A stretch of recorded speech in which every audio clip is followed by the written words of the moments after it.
Yo, what up to everybody who's tapped in? Man, about to film some kicks. Jay, what up, man? Yeah, what are you doing, man? What are you doing up? Go to bed. Unless you're at work. Yeah, man, I'm about to film some kicks. Tyler, go to bed.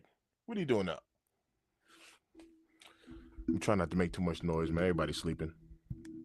And if I can't sleep, time to film some content. Mike Hunch in the build. Man, what y'all? Oh, Jay said he getting ready for. All right, that's fair. You got to pet. You got to.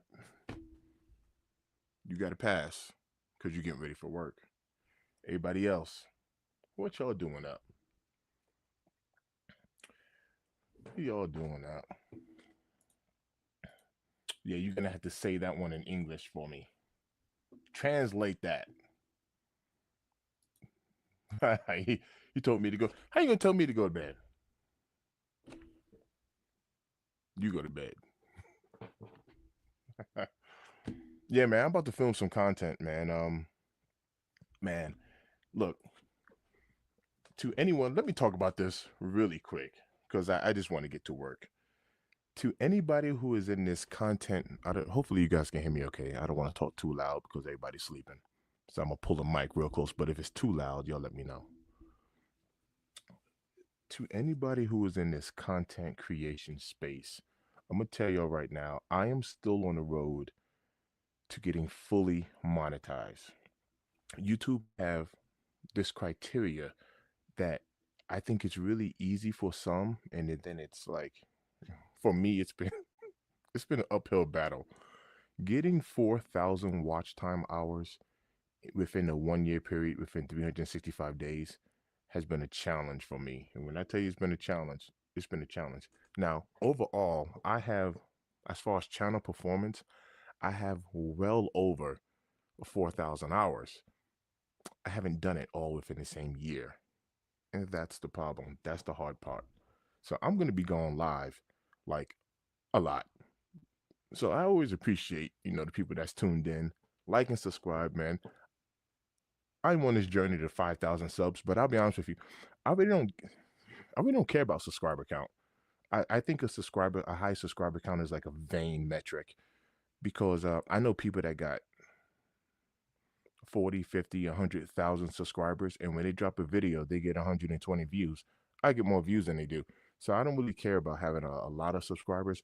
It's more just kind of catering to the people that enjoy my content. You know what I mean? So that's what it's all here. All right, let's see what we got here in the comment section. Hey, are you gonna translate this for me, or do you want me to? All right, fine. Since you didn't do it, I'm gonna do it. They said, "Hey, yo, Mr. Think, I like your stuff. Yeah, I appreciate you. Good looks." All right. Let me see. I fell asleep at like right after your stream. Oh, so now you up. All right. All right. This person is being weird. He said, "Unc, can I oil you down, silly style, for the free J's?" Now that's just weird. But if if Diddy parties is your thing, what I'm saying, then I gave you your, what I'm saying, I gave you a little spotlight. You know what I'm saying? You still tapped in. So I appreciate that. But yeah, I'm good on the oil down though. But we can clean some kicks. But yeah, I'm good on the oil. How does screwdriver by my name? Oh, how do you? So anybody who has a wrench by their name, that means that they're a moderator. And that goes for any channel. And whenever a content creator makes you a moderator, you have the power to kind of control the chat.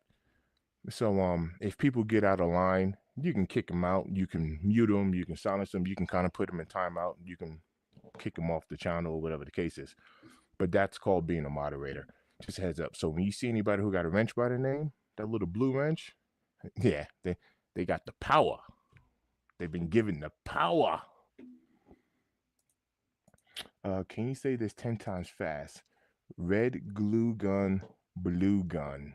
Um, I just said it. Normal. And there it is. Them awakes. Maybe. You know what? Yes. Because I put my other ring light right here because I was gonna do some filming. Let me turn this camera around. Not camera, but the lighting. Let's get a little bit better lighting in here. Hold up.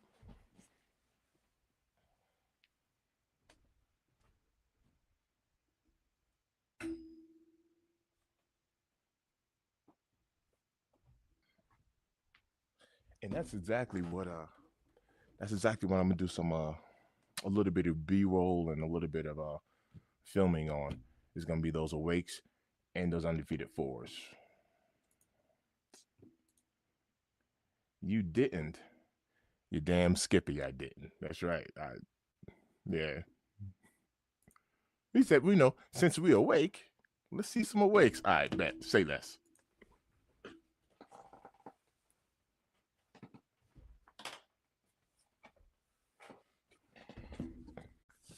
All right, now peep this. Now, the box is pretty doggone big.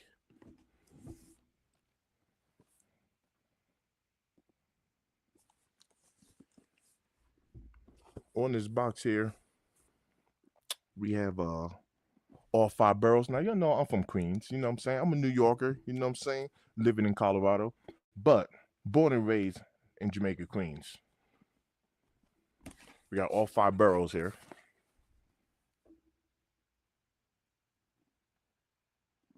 Yo, I'm also going to show you what I like about this. To all my East Coast cats right here. I don't know if it's going to pull it up here, but if y'all can see it.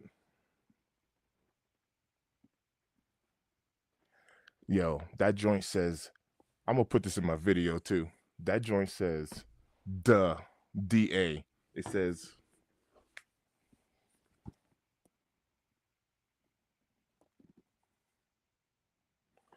says, the Bronx. And that's exactly how you say it.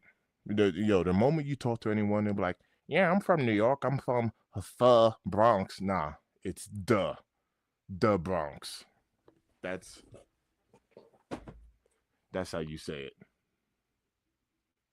The DA. I'm from the Bronx. And that's the only borough you put "the" on. Like, you don't put "the" on nothing else. Don't you dare. You don't say, I'm from the Queens, you know? I'm from the Staten Island. I'm from the Brooklyn. I'm from the Manhattan. Nah, nah. The only "the" is the Bronx. And it's crazy because you don't just say Bronx. You say the Bronx. Where you from? I'm from Queens, born and raised in Queens.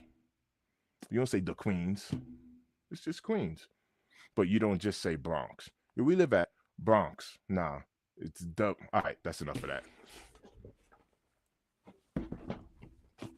All right, let's peep these joints.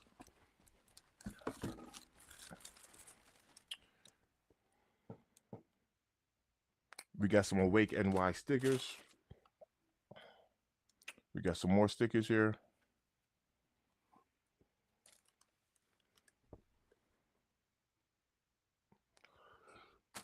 All right, boom. Then we have that same branding on the paper. Or should I say the plastic?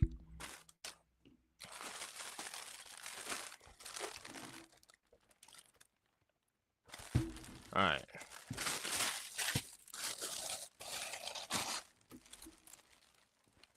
Here we go.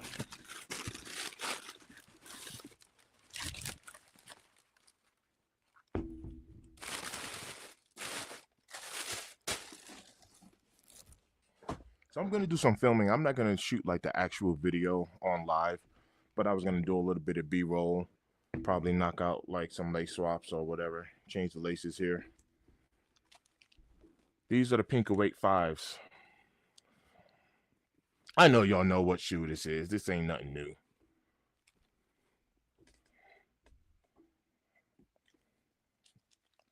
Comes with the pink laces, pre-laced. We have some white. We have some red. Of course, I'm going to slap some black laces in here because I personally think this is a lot of pink. However, I think some black laces is going to offset this really nice.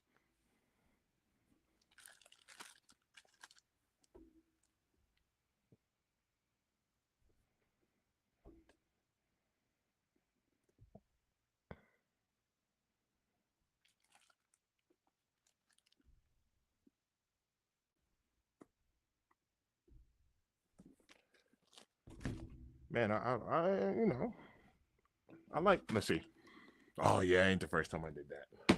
Man, I like these joints, man. The joints is all right. I ain't even going to hold you. Now, for those that follow me, for those that's here on the regular, y'all know pink ain't really my thing. You know what I mean? I'm not dissing pink. Shout out to anybody who wears it, but even just as a youngin, I ain't never really rocked pink like that. In a couple of my shoes, um, I know for sure, like in my Air Jordan 1 Stage Haze, I had like these. It was lighter than this. The pink is almost like a wash pink. They came with some pink laces. I used to rock that. I got like two pink Nike shirts, but I don't really be rocking pink like that. So when I first put in for this kick, number one, I really wanted the black pair. That's what I really wanted the racer blue, the black pair. But obviously I put in from both. And so when I hit on this, my attitude was kind of like, nah, whatever, cool, I copped or whatever. But I just got these yesterday. They just came in the mail. And when I opened them up, that was when I really liked them. Like straight up. I actually like this kick. So it's kind of cool. I want to see what those red laces do too. But I just feel like, and I mean, this isn't a play. This isn't a diss on a kick. But you want to know what? Hold on a second, because let me tell you what I like to. I like to put a little music on, because you know my content could be a little dry. Sometimes when I'm talking, I could be a little dry. So here we go. Yeah, you hear that right there? What? Okay. All right, hold on a second. What we got right there? Hold on a second. What we got? What's this right here? Okay. But anyway, I thought this was like an excessive amount of pink. So when I first saw this shoe, what stood out to me in the pictures was I was like, man, that's a lot of pink. We just have a pink overlay, pink eyelets, pink right here in like our outside of like netting right there, where the netting obviously is there, but normally all of that is. But I was like, man, it's just an excessive amount of pink. It's too much pink. It's too much pink. And now that I got it in hand, I actually don't think the kick looks bad. And I'm not a hype beast. That's one thing about me. Those that know me know I'm not a hype beast, man. I don't be hyping these kicks up. So if I like something, I'm gonna be honest and tell you I like it. If I don't like it, I'm gonna be honest and tell you I don't like it. This is a nice kick. It's a nice kick. I like it.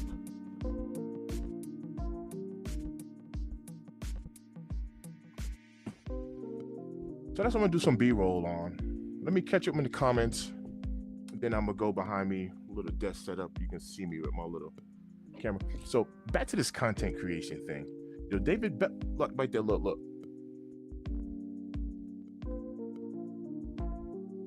David Bell in the build. What up, man? Oh, and one more thing. David, go to bed. Why you up? Go to bed. I'm talking to you. Go to bed. Unless you're getting ready for work. Go to bed. What up, man? What up? He said, I'm a fool. Good morning. Good morning. What's good? Why is everybody... Hold on a second. Where are you tapping in from? I'm in Colorado. It is 2:46 in the morning. And I know I get a lot of people from the East Coast tapped in, which means that it's 4:46 in the morning. And that means one or two things. If you get ready for work, then good morning. Salute. But if you're not getting ready for work, go to bed. Because I know there's somebody out there watching who's like, he ain't talking to me. Actually, guess who I'm talking to?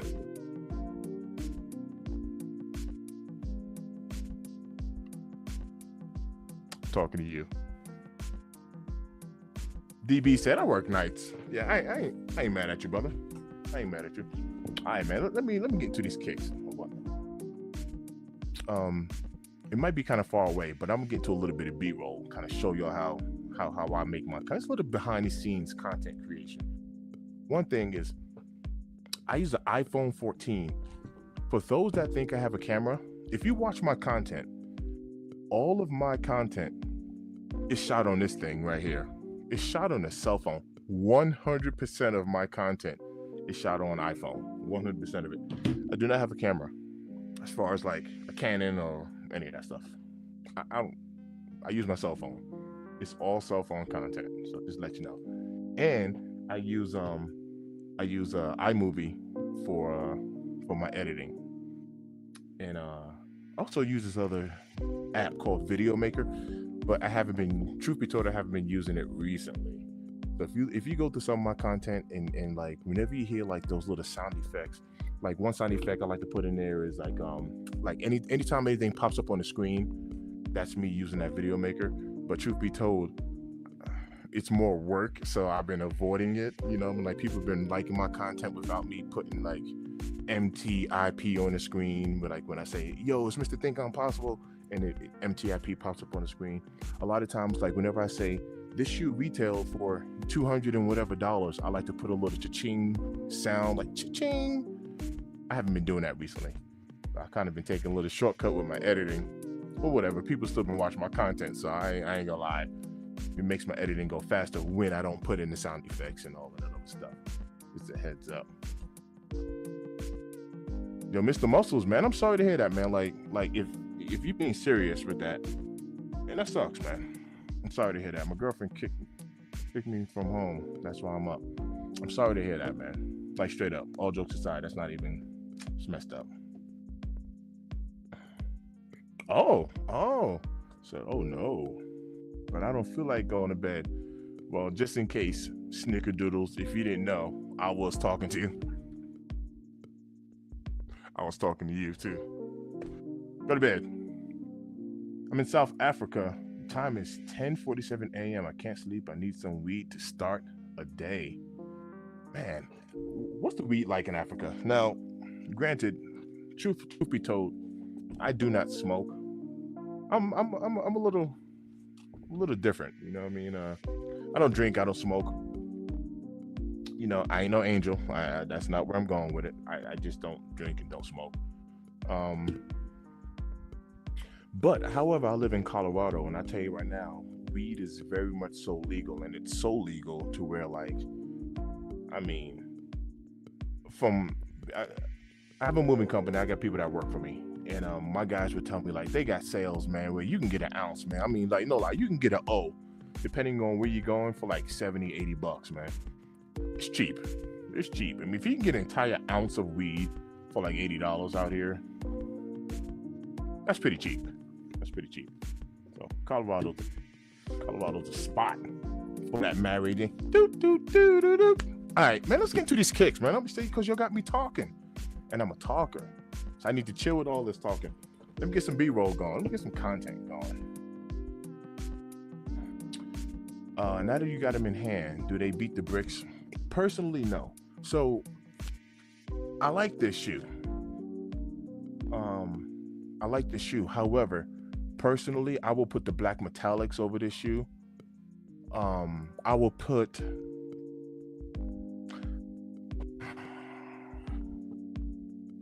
the black tongue.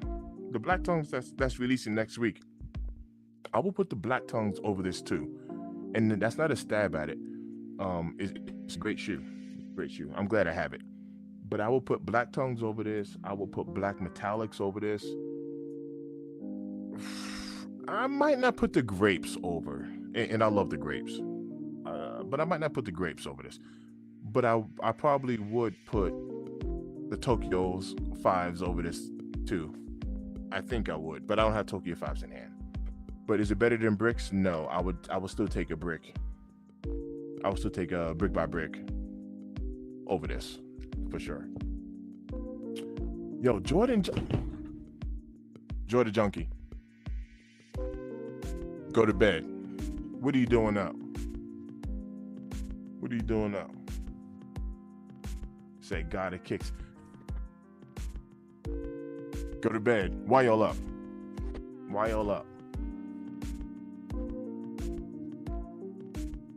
I'm growing my sneaker collection. Hey, yo, Tyler, man, like your sneaker collection is looking good, brother. And shout out to Sneaker Tyler Radio. My guy is always tuned in.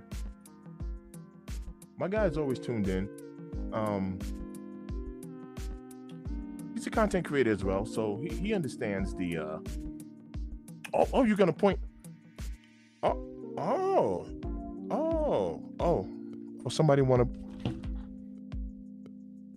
yeah, uh-huh, yeah, you go to bed. Yeah, that made me laugh a little bit. Not, not the point back. Not the point back. We're out here dancing at 2:53 in the morning like this. Who doing it like that? At 45 years old. Who who doing it?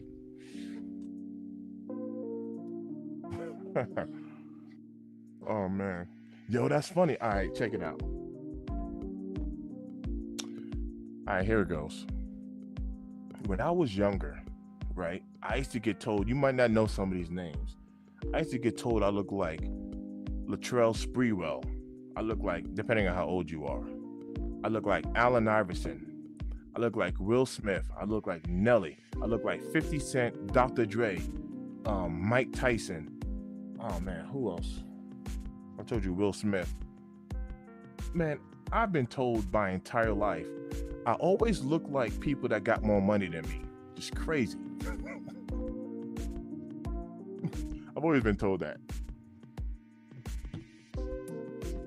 Hey, I appreciate you. I appreciate you, DB, Jordan Junkie. I appreciate y'all, like straight up. I really do. You know, back to this content creation thing real quick. For all of my content creators out there, hold on, let me turn the music down just a little bit. All right, there we go. To all of my content creators out there, man, this space. Well, let me first tell you that YouTube, hands down, is the hardest platform to become successful on. I talked to other content creators, and I was talking to this one cat. He works at Mile High Frozen Foods, and he had a TikTok account, and he was like, "Nah, I got 200,000 followers, and you know, you need to get on TikTok and blah blah blah." And I was like, "Yo, that's dope. That's dope. How much money you making on that?" And he was like, "Oh, I ain't really making no money yet." So I was like, "So I don't, you know what I mean? I don't really care. I don't want 200,000, followers on TikTok. Like, I'm trying to get monetized on YouTube. YouTube pays the best. It's the hardest platform to get people to subscribe, which is crazy. Which is crazy to me. I didn't really understand how difficult content creation was until I started doing it. And when I say that, like, it ain't hard for me to make content. I'm not talking about that side. I'm talking about, imagine for a second if somebody was to do something for you for free. I'm talking about FREE. And all you had to do was tap a button that says like. Like, you just had to like the video. And people still don't do it. Like, statistically speaking, people will like something and they won't even like it, if that makes sense. They'll like it as far as they'll enjoy it and they'll watch. Man, I got people watching my content all the time. I can show y'all like my YouTube analytics. YouTube analytics literally shows you real time what videos, what content people are actually watching right now at the moment, right? This is when you're a content creator. So I can literally show y'all that people are watching my content right now, but they won't like the video. And that's so weird to me. And it's free. It don't cost a dime to subscribe. It don't cost a dime to tap that like button. It don't cost a dime to drop a comment, because all of that engagement, all that engaging y'all are doing now is good for the algorithm. The algorithm sees that people are interacting with you, and the algorithm push your content out to more people. So the more interaction you get from the people, the better. That's the reason why, unless I miss a comment somewhere, along the lines, that's why I always comment on my long form content. Like, always do. Anybody that takes the time to show me some love, I'm gonna reply back. All right. Let me see. Good job. Let me see. Will Smith for sure. Yeah, bro. I've been hearing it my whole life. Oh, bro. If you had 200,000 on YouTube, I know that'd be crazy. Crazy. I get most of my subscribers from my shorts. I'm going to talk about that too.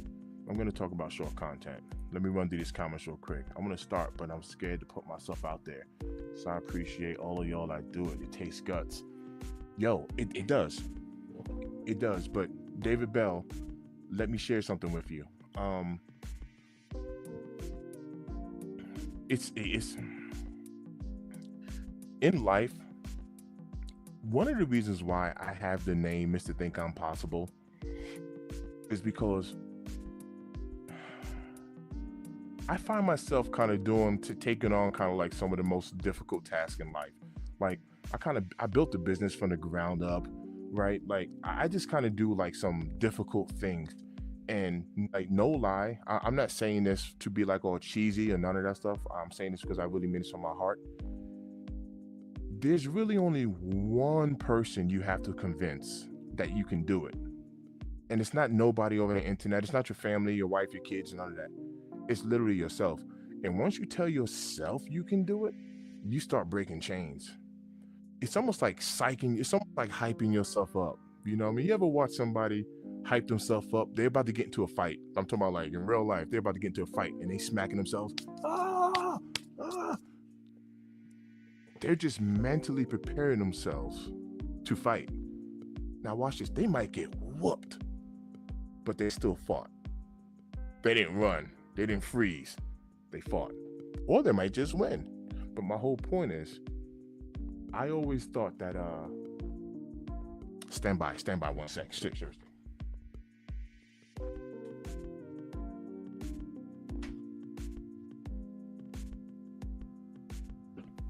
I've always thought that this slogan right here, I always thought that was the dopest slogan. Like, just do it. And sometimes in life, people take time, people get ready to get ready. And then before you know it, you're like, you're still getting ready. And you're still getting ready, you're still getting ready. And it's like, nah, man, start right where you at. Just do it. And I'm not, like I said, I'm not trying to be cheesy and none of that stuff. I truly believe that your actions manifest into actions. Your thoughts manifest into actions, right? So you got to think it first. But the moment, man, I told the people, speaking of, my car broke down on me the other day. I got a BMW. My car's broke down in my garage. I don't know what I'm gonna do with this thing. I don't know if I'm gonna get it fixed or if I'm gonna go get something else. I'm still thinking about that. But I'll tell the people, right? And people were like, she'll be like, nice car, nice ride, or whatever. And I'm like, yeah, thanks. And then they'll say it. They'll be like, oh, I'll never have a car that nice. And I'm like, man, don't say that. Don't say that, because the moment you even put that in the atmosphere and then you start to believe that, like, I'll never have a car like that. Like, you're right, you never will. Because anytime that opportunity is available for you to acquire anything else, you're gonna mentally already believe like, oh, well, I can't do it. I ain't gonna have it. I'll never save up that much money, or I'll never have this. So I'm not saying you're a negative person. That's not what I'm saying. I'm encouraging you, start your channel and holler at me, because I'll help you. Like, literally, I'll give you my number. So, like, straight up, hit me up on IG. I'm an old head, so my IG is like private. You gotta like send a request. But anyway, hit me up on IG and I will give you my phone number. Tyler got my number, right? There's people out here that got my phone number. Man, you can call me. I'm very tangible. You can touch me. Pause, because I don't like the way that sounded. I don't like the way that sounded. But I'm a tangible person. I'm a very tangible person.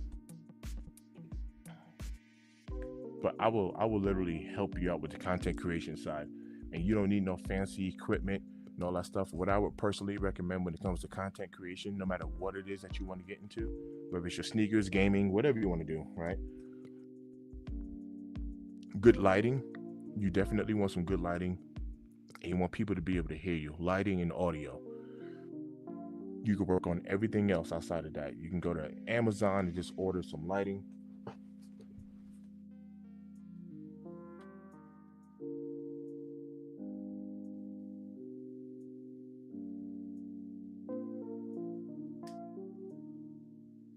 The moment you have bad lighting,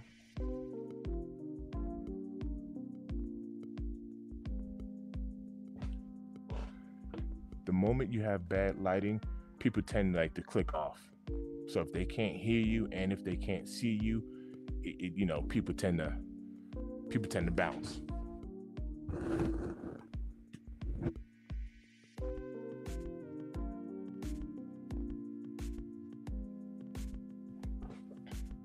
Yeah, man, I encourage you to do it.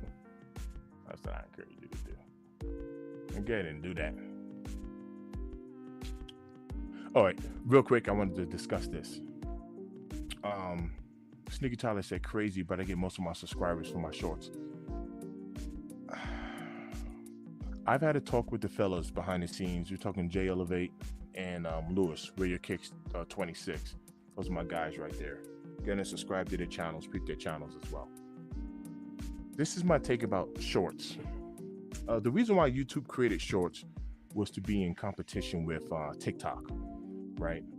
Also with IG and also with Facebook Reels and stuff like that, right? And now X, Twitter, formerly known as Twitter, But you have a couple of different platforms out there, but TikTok was like the killer.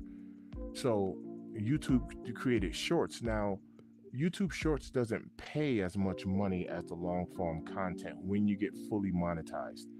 Now, there's a danger behind Shorts, and the danger behind YouTube Shorts is you can build a very big platform off of YouTube Shorts, and those short viewers will not come over and watch your long form content. Trust me, they won't. I have shorts out there that got 10,000 plus views, right? 10,000. I got multiple shorts that got 10,000 plus views. And I've noticed that I started to blow up on the short side, but not on the long form content. And because that happened, I took all of my shorts off my channel. I haven't made a short in over a year. Number one, I haven't made a YouTube short in over a year. And a couple of months ago, I took all of my shorts off. I didn't delete them. I just have them what's called unlisted, so I can put them back up if I wanted to. But my whole point, Ty, is once again, I kind of talked about this earlier in the stream. I don't want to have like 10,000 subscribers, and then when I post a video, I get 100 views. Like, I'd rather have what I got now. I'd rather have 1,700 subscribers, and when I post a video, I average like 300 views right now.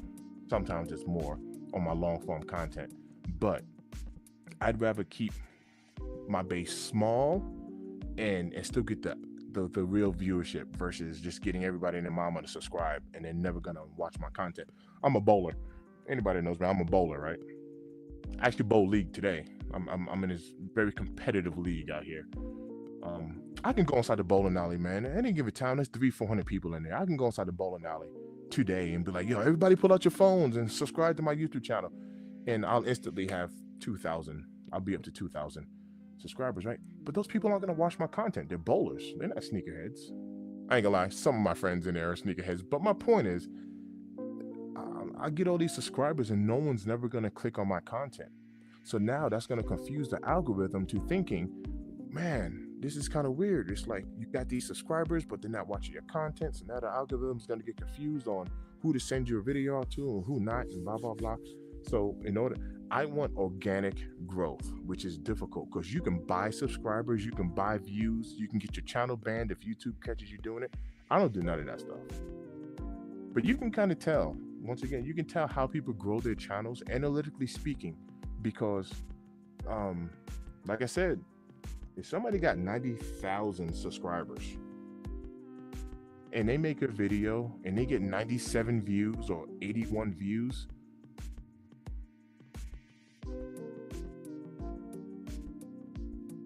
that says it all. That says it all. You have a very true long form content is the better investment. Exactly. Dang, bro. I might start just doing long form content. No. And watch this. Now I'm gonna give you the reverse side of it. I got an eyelash in my eye, and let me tell you this: God has blessed me with beautiful long eyelashes, and man, they do tend to get in my eye from time to time. So here goes the crazy part, Ty. I'm not necessarily telling you how to run your channel. I'm just telling you I am intentionally taking the harder path. I've shared this with Jay and with Lewis. If you notice, Lewis don't post shorts anymore. And if you also notice this, and this is not a knock because you know Jay Elevate's my guy. Jay's my guy. But Jay, he just hit 2,000 subscribers on the live stream that we did a couple of hours ago. And I would submit to you, Jay Elevate is going to have more subscribers than me and Lewis because he still posts shorts. Short form, short videos is going to get you subscribers really fast. It just will. I know it works. Hold on. We just zoomed in. Don't be all up on my mug like that, camera. Be all up on my mug. But yeah, that's just the way it works. Waiting for the 1,000 subs to start making content, but first I got to get my sneaker room set up. And Jordan Junkie, like straight up. All right, here it goes. I have my first video that I ever made on YouTube.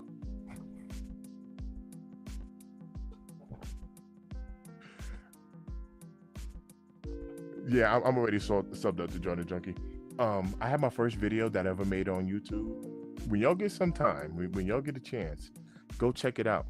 My very, very first video was a Travis Scott Black Phantom. It was like a size 7. It wasn't even my size, but I hit on Sneakers app. And on that sneaker, I decided to make my first video. And it's terrible. You want to talk about cringy? It's everything that I could have done wrong, I did it. And that's how I got better. So there was none of this here, bro. None of this. I had one little rack that's behind the camera there, and I had a shoe up on the discount, or like this on just one shoe on the display rack. It was none of it. So it's kind of cool to see the progression as well. That's what I'm trying to say. It's cool to see someone's progression, see where they've come from. But yeah, and it was terrible. It was terrible. Man, it was bad. I've talked about this before on the platform. And then I'm going to start filming. I'm just going to go behind me and just start filming so y'all can chat it up. But I talked about this on the platform. That content creation for me was kind of difficult because I'm a people's person. So you see how I'm interacting with y'all. This is me in real life. If any of y'all was to ever come up, meet up with me like in a sneaker con or a sneaker event or anything, like what you see on camera is what you get. Jay, I'm gonna tell you right now, Jay be matching my energy. I love Jay. I met up with Jay out in Florida and we were getting it. Talking about like we were getting it, right?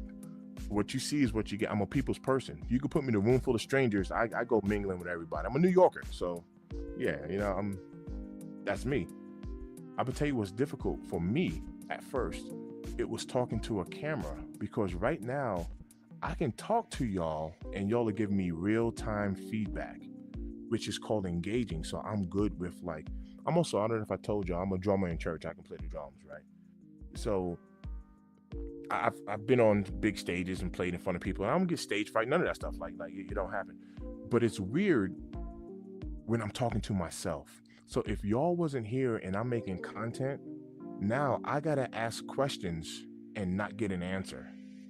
And that's what makes it so difficult. So now, watch this. If I was making a video, I gotta keep that same energy up. And it's not just me, every content creator got to do it without getting any feedback or response from anybody. So watch this. What's going on? You know who it is. MTIP. That is Mr. Think I'm Possible, where I challenge you to think that I'm possible. And today, we're going to take a look at the Air Jordan 5 Awakes. Ooh, look at them joints. Yo, do you like these? Now, I just asked a question. But I ain't talking to nobody. I'm talking to a camera. So now I gotta reply as if I heard a yes. Man, I like these too. Take a look at that translucent outsole, blah, blah, blah, blah, blah. Here I am doing a sneaker review and I'm in a room talking to myself. That is so hard to do for me. I can talk to y'all all day long, but I'm talking to myself when I'm making content. And that's difficult. But I have a type A personality. I'm sure it might be easy for some. For me, it ain't that easy to do. All right. You see, look, I start sounding crazy like I'm talking to myself in the other room. I love the live streaming, no lie. Yeah. So here I am, man. I'm in here talking to myself. Yo, let's get these. Let me pull out these. Let's talk about some kicks real quick. Let me pull out these undefeated fours because they just came. Yesterday was a big day for me, man, because these and my undefeateds came. Now, for all of y'all that don't know, I did not hit retail on these undefeated fours, and the prices are looking juicy. I ain't gonna lie to you. I'm thinking about doubling up, but there's been some horror stories of people who just QC issues. But man, a size 12 is going for like 3. Let me look it up. I'm thinking about doubling up on his undefeateds, man. I'm a mover. My customers within the past couple of jobs that I've been on, I mean, they've been giving me some pretty good tips, like cash tips and all that stuff. So I literally was able to pick up my undefeated fours and my rare air fours, which I haven't even made a video on yet. They're sitting right here. I was gonna shoot a little B-roll on that too. So my rare air fours and my undefeated fours, I picked those up with using all tip money, literally all money that I got from tips. So in my mind, I processed that like I got to shoot for free. That's how I use my tips. So I didn't use any of the money allocated for anything else. Let's see what so on GOAT, a size 12 is going for $338. Man, that's not bad, bro. I want these prices to stay like this for a little bit. I don't, because I don't even care about the resale value of them. I want if these prices can stay here for like a month, I'm gonna double up on these undefeateds. Let me get them real quick.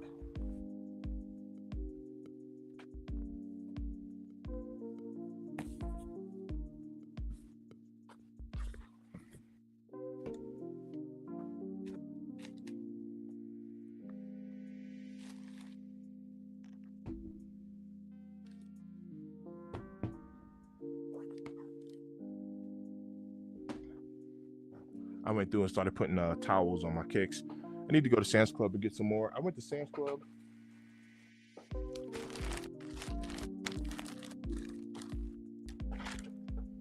I picked up some terry cloth towels, all white. There's no dye on here. There's no print or anything like that. And this is what I'm using. I was giving that towel method a try on my sneakers. So obviously it's only 60. It does take 2 towels, probably depending on the size of your shoe. But for me, it takes 2 of those towels. So technically 30 pairs of sneakers. I don't remember how much that bag cost. I want to say it was like $12. It could have been $14, but it was somewhere around there. So that wasn't bad for 60 towels. But in theory, it's only 30 if you use 2. But I'm trying this whole towel method deal out. Man, let's take a look at these joints, man.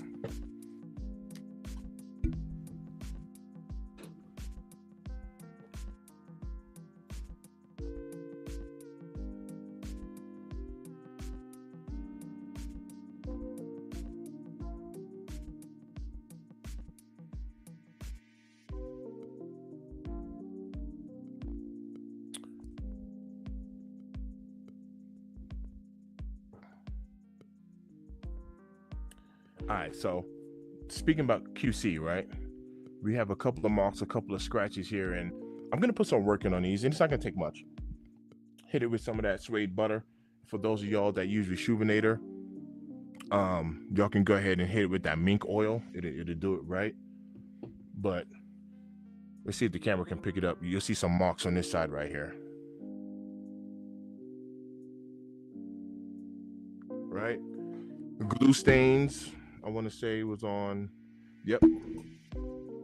Oh, there we go. It's on that same one. Damn, I just hit my mic. All right, so we got some glue stains right here as well. Right here where my finger's at.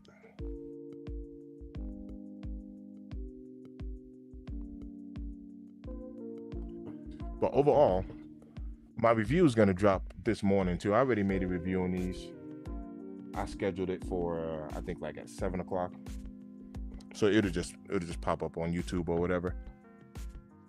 But like no lie, even with me having a couple of issues on the shoe, I'm not gonna lie, like the shoe is dope. and I'm not mad. I am not mad at it. Like I'm not. I just might double up on these things, man. I did not hit on retail at all. I got these from Goat, and I paid more.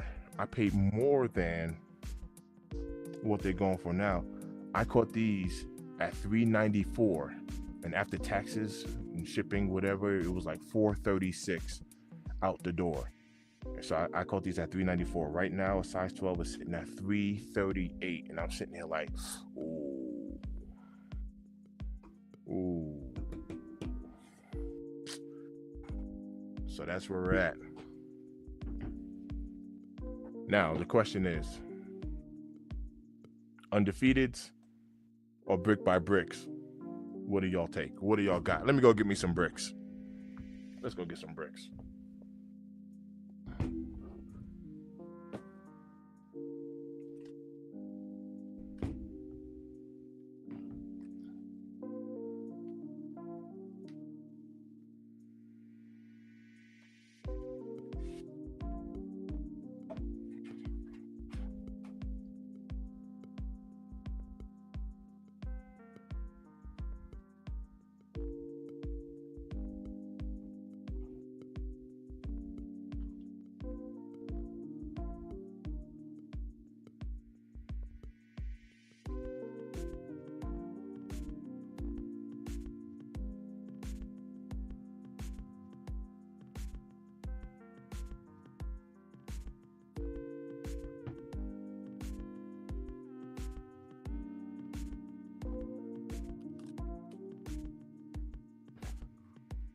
All right. All right. I really didn't want to do this. I really didn't want to do this.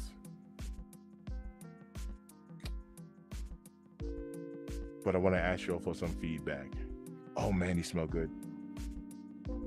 Oof. Oof. All right.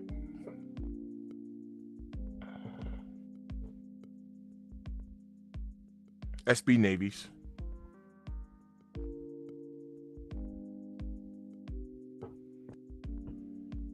The classic white cement 4.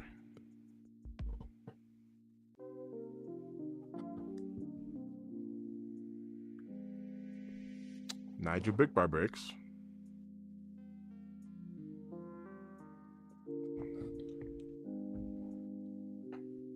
Undefeated 4s.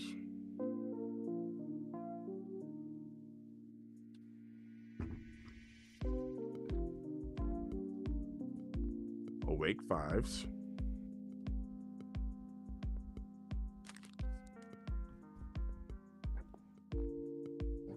Black metallic 5s. Now, me personally, I would even put, because you know I'm a Jordan 1 guy, I would even put my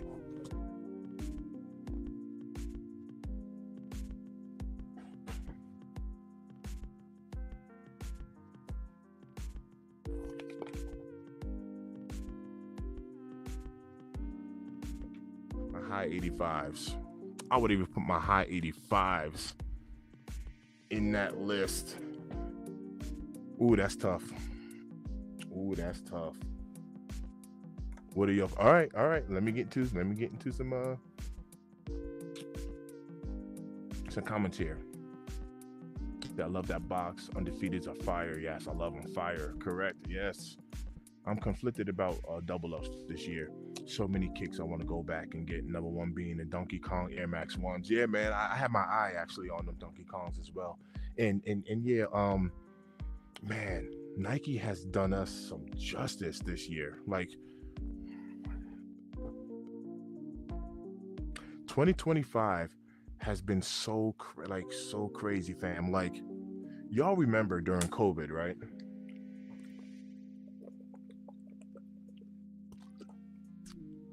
During the lockdowns and all that stuff, everybody always talk about the infamous $300 to $400 Panda Dunks, which is true. But even the Air Jordan 1, you know, at that time was going for just ridiculous amounts of money, right? Because it was so hard to get. Like, it was just so hard just to cop anything. And now, since then, the sneaker market and sneaker game kind of returned back to kind of where it was before COVID, to where I think it actually got easier. But my point is, man, 2025 has been such a great year, bro. I'm talking about double ups are crazy because just getting a regular sneaker is a lot. It's a lot. I was talking to my son earlier. My son's 20 years old. He came downstairs into the little spot here and he just got to looking around. And he was like, yo, you got these? You got these? Yo, I like these. Yo. And I was like, son, I've already had this thought. Let me share this with y'all. I've already sat down here in my basement, right? And stared at my wall of sneakers. And what y'all see here, this isn't all of it. Like it wraps, it kind of just wraps around, right? And I got shoes all up top. Those aren't just empty boxes, man. It's kicks all over the place. And I told my son, I was like, son, I'm all about legacy at this point, right? Like I told him, I was like, when I die, this is yours. And you can do what you want, man. You can come down here and pick out 5 pairs of shoes and say, I'm selling the rest of it. And you're going to have some money in your pocket. My son already told, I have a moving business, right? I got a couple of moving trucks.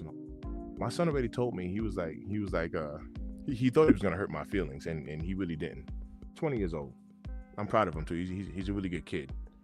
He's a man, but I call him a kid because he's my kid. So I got me a really good kid. But my son said, Dad,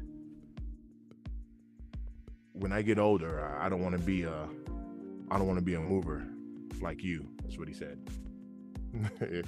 And I was like, nah, son, you ain't hurting my feelings, man. I found my way in life, right?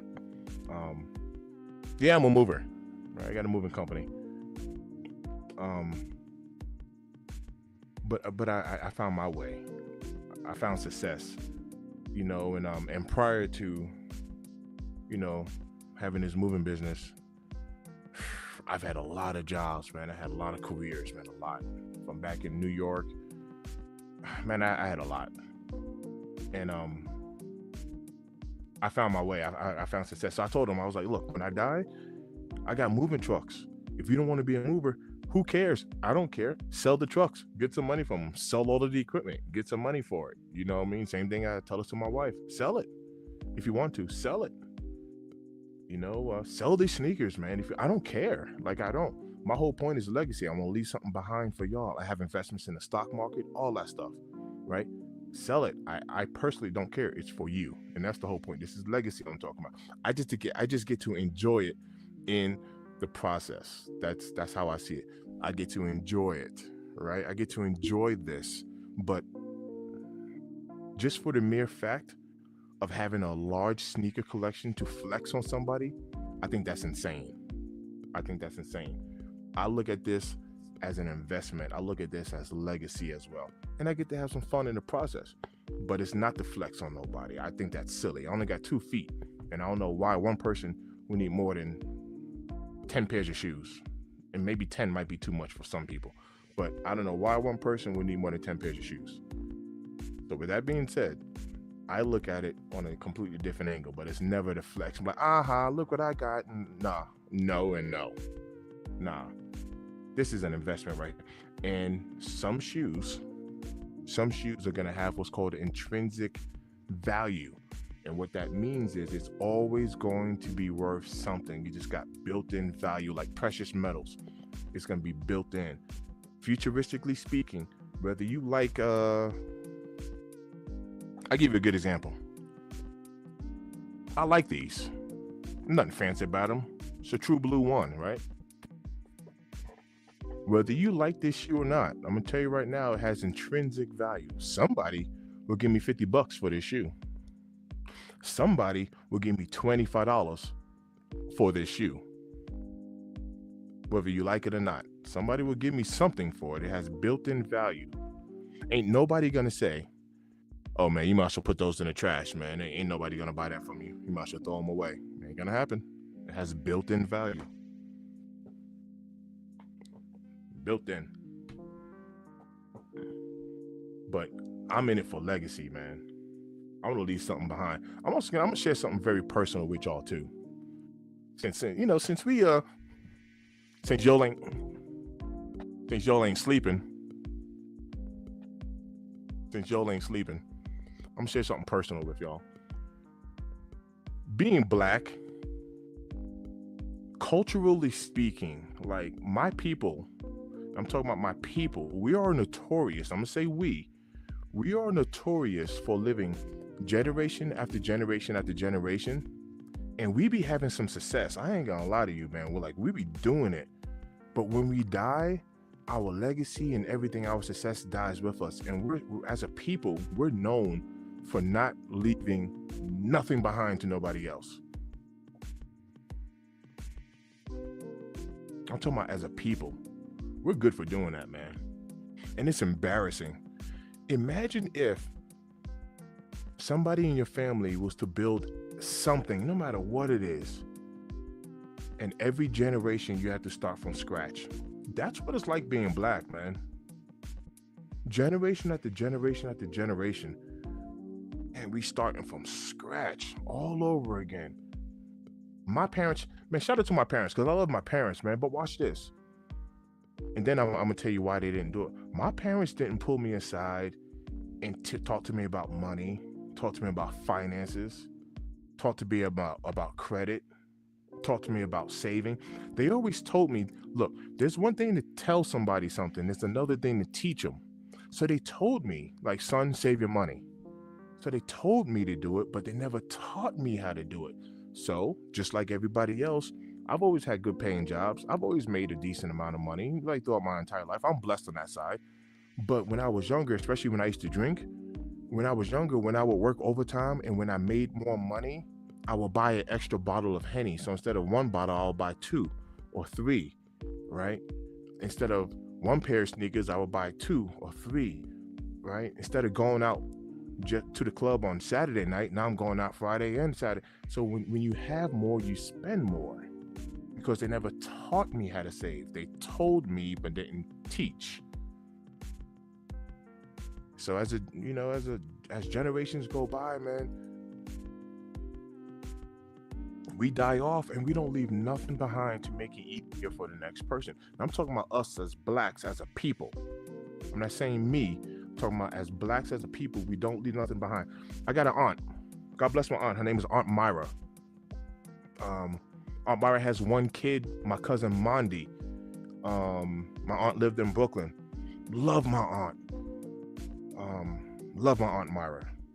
Her entire life, this is before that my 600-pound life show even came out. My entire life, my aunt has always been a big woman. Beautiful heart. I'm not making fun of her. I love her. But she's always been, she was a huge woman. I'm talking 500 pounds, easy, 500 pounds. Obviously she can cook, right? Because she eat. I was out here in Colorado. This was before COVID or whatever. It must have been about 6 years ago. I'm out here working, doing my thing. I get a call from my cousin. My cousin's like, "Hey, cuz, what's up?" I'm like, "Yo, what up, cuz? Like, good to hear your voice. What's good with you?" And she goes, "I just want to let you know, my mom is, she's in hospice and she's not really doing too good. The doctors are saying she got like 2 hours to live." And I'm like, oh, snap. All right, number one, I'm on my way, right? So while I'm on the phone with her, I pull out my phone, I start looking at flights, and I'm like, dang, I'm not gonna be able to get up there till tomorrow. So number one, I'm on my way. And that's the freedom. I'm gonna sidetrack from the story real quick. See, when you're self-employed, you have freedom. So better than money, freedom is better than money. I ain't have to ask nobody, right? Of course, I'm checking with my wife, make sure she's good with the kids and all. So I don't need to go to, "Hey, boss, my aunt's dying. Can I go to New York?" No, you're scheduled to work tomorrow. Okay. Nah, I got freedom. So right now, I'm free. I'm telling you right now, I'm free. I'm not financially free, because when you're financially free, you don't got to work no more. I'm working towards that. But I got freedom. I got to ask nobody for nothing. I'm the boss. I'm the owner, right? I do what I want, and I love it. I work hard too. I work a lot, but I love the freedom. So ultimately, I'm like, yo, number one, I'm on my way. Number two, my parents still live in New York. My parents are still in Queens. So I hit my parents up, and they had no clue. So I'm like, Mom, Dad, yo, got to get out to Brooklyn, Kings County Hospital. Aunt Myra's there. She's in hospital. She ain't doing too good. Doctor saying she's about to die. Somebody head on down there. I'm gonna show you the moral of this story. So my parents are older, right? But then this is like 6 years ago. So, but whatever. Now my dad's like 70. She's 73. He'll be 74 December 2nd. So my parents get down to the hospital. They make their way out to Brooklyn, whatever the case is. And by the time they get up to like the ICU section, they had the ICU like blocked off. They had it like locked. So they had to wait like, I don't know, 2 or 3 minutes. They open up they release the doors. And because they just had a death. Of course, it was my aunt that died. So my parents were en route. She died before, they got a chance to see her alive. So my parents get inside the room, and my aunt had a few of her cousins in there, and her mother was there. Her mother's name is Bobby. So Bobby just lost her daughter. Her daughter just died. And while Bobby is there at the hospital, she gets a phone call from the dealership. Apparently, I guess, whenever she ordered her car, she ordered a brand new car. She ordered a Cadillac. And the dealership called her and said, your car is ready. It was ready a little early. Bobby jumps up her seat with excitement and rushes to the car dealership. Keep in mind, her daughter just died 5 minutes ago. So she leaves, she goes to the dealership. Now, this is the story I'm getting from my parents, because like I said, I'm still in Colorado now. I'm making my way, to New York the next day. I'm like, yeah, I'm coming out there. I'm heading out. So now she got cousins sitting in there, and the cousins are sitting in there. Keep in mind, Aunt Myra just died 5 minutes ago. This is the chat. This is the conversation that's happening. Ooh, girl, she just picked up a brand new flat screen TV in the box. Oh yeah, I'm getting the flat screen TV. Ooh, girl, I'm taking her dining room table set. Oh yeah, she got nice artwork in there. Whatever. Vultures.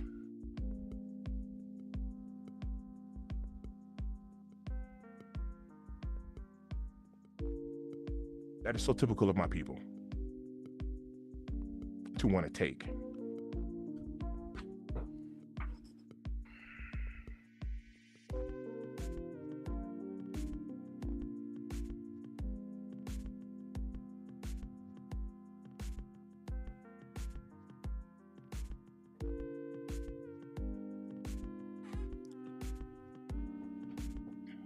Broke my heart. It broke my heart.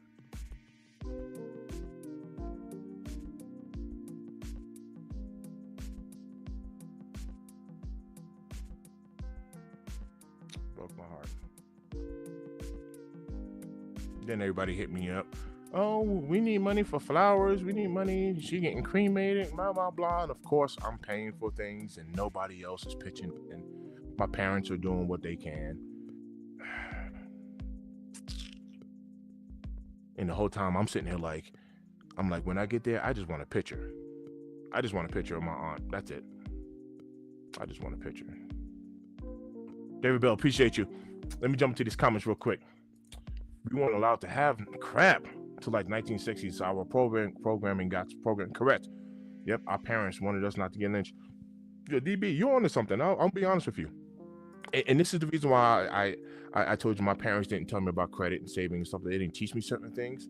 And that's really only because now keep in mind, my dad is both of my parents retired at actually very early ages. My dad is retired NYPD police officer. My mom is a retired New York correction officer. So my mom worked in Rikers Island and a couple of other spots, right? Queens Courthouse and stuff like that. So I grew up in a middle-class family, right? Which is crazy because I still grew up in Southside Jamaica, Queens.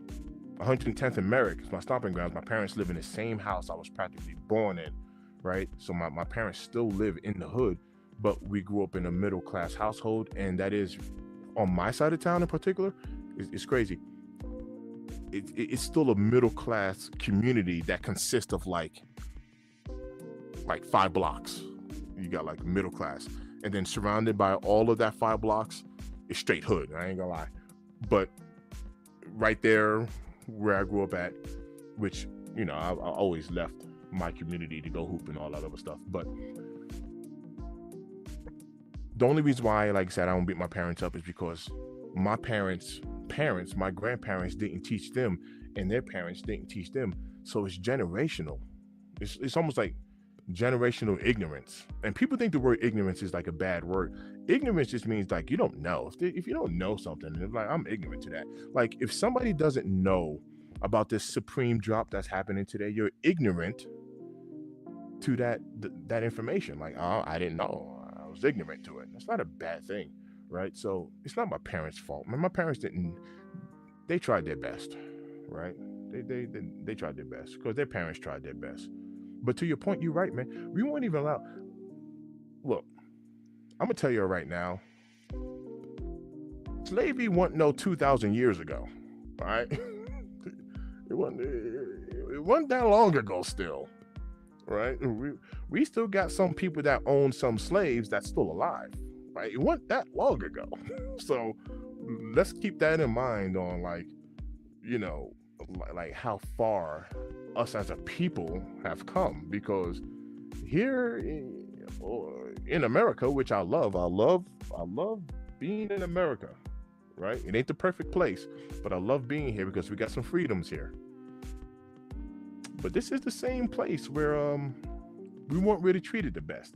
And I'm gonna tell you right now, being a black man in Colorado, I've experienced actually more racism in Colorado than I have back in New York. They call New York the melting pot for a reason, because you got everybody and everything out there. So it's a melting pot because you can take every race, every nationality, every anything, just kind of throw it in there, mix it all together, and there it is. It's New York. Like, you can find any type of food you want to find in New York, right? So if I've actually experienced more racism out here in Colorado, way more than what I have in New York. But to David Bell's point, yes.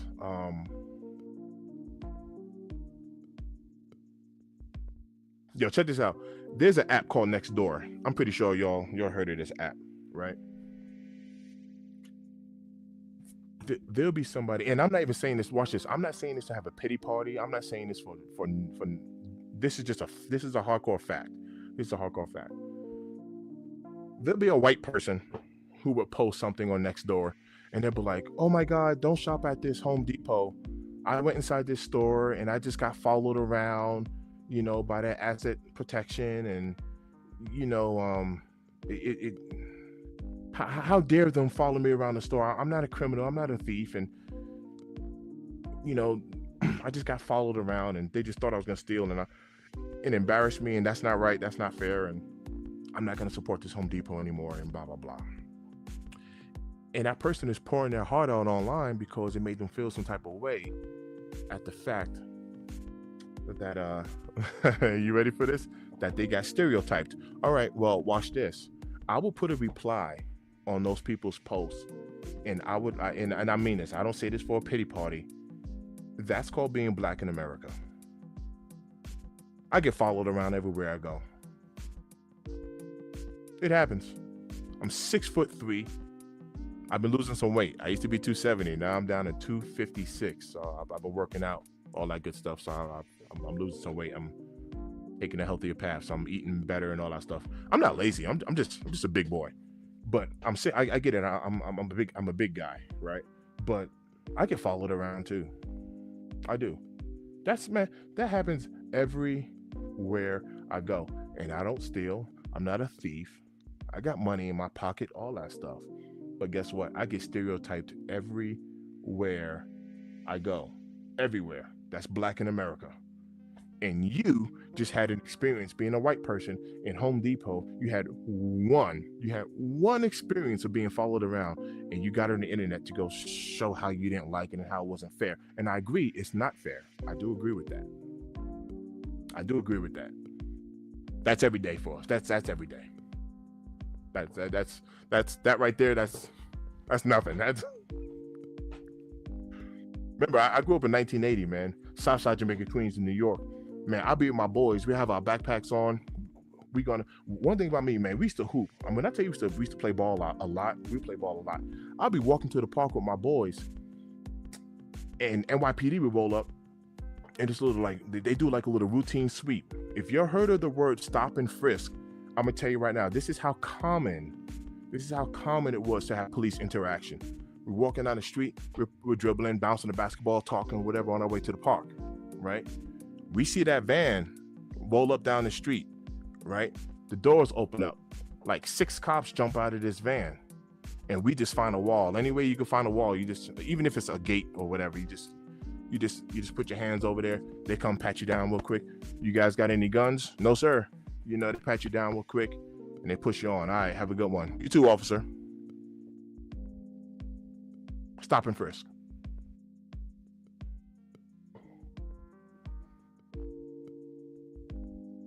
That's because of the color of my skin. And it's normal. It was normal. That wasn't even like a bad man. I mean, you know, when that whole Rodney King situation went down, that's when people were like all in outrage. You know, obviously the George Floyd situation, that was wrong. It was wrong for that officer to do that. You know, but stop and frisk, man. We're talking about rights being violated, man. That's every day. That was every day, man. That's all the time. That ain't nothing new. So you getting followed around in the store, and then I get followed around all the time. I don't steal, so it don't bother me. It don't bother me. I don't steal. My bad, Terry. Man, I got to talking about this stuff. Let me get to some of these comments here. Unc, remember the old day when we used to bring baby oil to get in that Diddy boy party? Those were the days, Unc. Yo, I'm not even, look, Hack, if you still here, I'm not even joking. I'm not even, what I'm about to say, I'm having like this deep thought conversation. So peep this. I'm not even joking when I say this. I was in the bowling alley when all of this Diddy stuff started getting like exposed, right? And I'm a New Yorker. Once again, I'm a New Yorker. So it's easy. It is very easy for us to crack our jokes and be like, oh nah, I'd never go to a Diddy party or whatever. Let me tell you something. Back in New York, man, I used to party at the 4040 Club. Man, I've met so many like celebrities. It's crazy, right? And even back in the day, like celebrity stardom, it was always there, but they were very tangible, meaning like you can go up and sit down and have lunch with LL Cool J and Fat Joe and Big Pun and Russell Simmons and Guy and the Fat Boys, and there are so many people I've met. Biggie Smalls, Junior Mafia, Little Kim, Foxy Brown, Nas, Mobb Deep, Onyx, Busta Rhymes. I've met so many, Suge Knight. I've met so many people. And if you was anybody who was anybody, you would, if you were, let me put it this way, if you were invited to an all-white party at Diddy's house, I promise you'd go. I promise you would go. Not knowing what was really happening back then, right? Because I didn't know what was really happening until now. But my whole point is, if I was ever invited to a Diddy party, I'd be lying if I told you I wasn't going to go. Because if you were anybody on anybody, you were going to be there. Flat out. Yep, I met Biggie. I have. Met Biggie. Never met Pac. I met Biggie, man.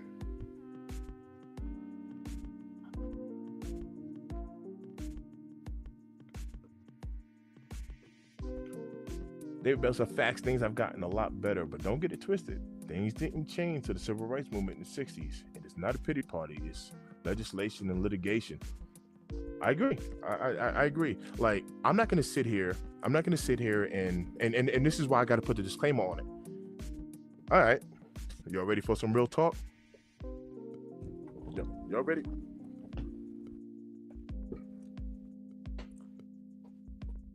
Y'all ready for some real talk? I told y'all I got a moving company out here. I got a moving business out here. 98% of my customers are white. I've had this business for about 12 years now. 98% of my customers are white. Black people are not supporting my business out here. White people are. So I'm not on no hate bandwagon. I'm not sitting here saying all white people are stereotypical, whatever. I'm not saying that.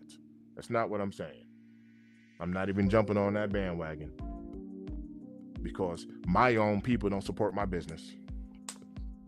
Facts. And I don't need them to. I provide a very good service. A very good service. I work really hard. I'm really good at what I do, which is why people pay me to do it. I have multi-million-dollar clients, man. I've been in some of the nicest homes you can imagine. I've moved basketball players, Denver Broncos football players. I've moved business owners. I've moved CEOs. I've been in some of the nicest houses. I've seen the best cars that there are out there here to offer. And for anyone who follows me, right? When I start having these type of conversations, I know I little got off of the sneakers for a little bit, but whenever I have these type of conversations, I really began to understand kind of like the mindset behind being rich or even being wealthy. I understood the mindset behind it. So for everybody that think, oh, the rich got rich because they don't go buy Mercedes Benzes and BMWs and Bentleys. They drive a Honda Civic. Yeah, they drive it to work. That's when they drive their Honda Accord, to work. You see, but I'm in their homes. And the only reason why I'm in their homes is because they hired me to be there to move their stuff. And if they wasn't hiring me, I wouldn't be there. You see, but I'm in their homes. And when you're in their home, you get to see a $375,000 piece of artwork that they're going to show you. I moved the owner of this company out here. It's called Granite Depot. They're one of the largest granite manufacturers out here in Colorado. The owner, his name is Ken. I'm not making this up. I moved them out of this place called the Cherry Hill Farms, multi-million-dollar home I moved them from. And this man inside his house, he had a gold toilet. He had a golden toilet. I took a crap on his toilet, not because I needed to poop at the time. I wanted to see what it felt like to place these cheeks on a solid gold toilet.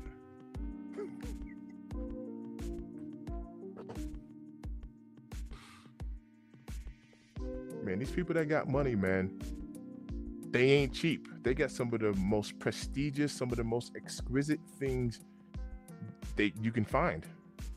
They just don't display it out to the world, and that's the difference. They don't display it, but they got it. You look inside their garage. When you look in their garage, you're not going to see that Honda Accord inside the garage. The Honda Accord is parked outside the house. That's their daily driver. That's what they take to the grocery stores. That's what they take up to the job. That's what they take to their little meetings or whatever. They look nice and humble. You go into their homes, and it's a whole new world. It's a whole new world. I'm trying to tell y'all, man. I be in their houses. It's a whole new world. And they don't mind showing it off because they show it to me. They do not mind showing it off. He said I'm a menace. Oh.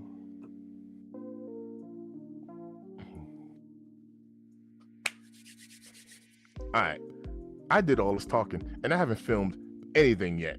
So, look, man, y'all, I need to get some B-roll going. They drive the Honda Accord to work and then drive the Bugatti on the weekend. Someday I'll have my Hellcat, and you will have your Hellcat.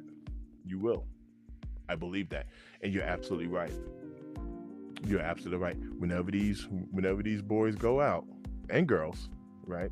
Whenever these boys and girls go out, they bring out the big boys. And that's when they pull up and they valet their whips. Valet. They ain't over there. They ain't in downtown Denver trying to find some parking for their doggone McLaren and Lamborghini and Bentley. They ain't trying to find no parking. They valet. Everywhere they go, they valet their joints. That's what they doing. All right. Let me get some B-roll flying. Shout out to everybody who's tapped in on the fulfilled. And there's only one thing now that y'all got to do. Go to sleep. I'm talking to you. Go to bed. Unless you are working and unless you're getting ready for work, go to bed. That's it.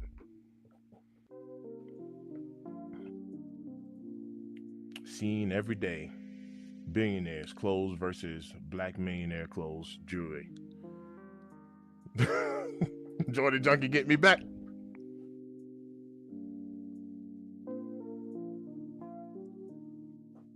Go to sleep.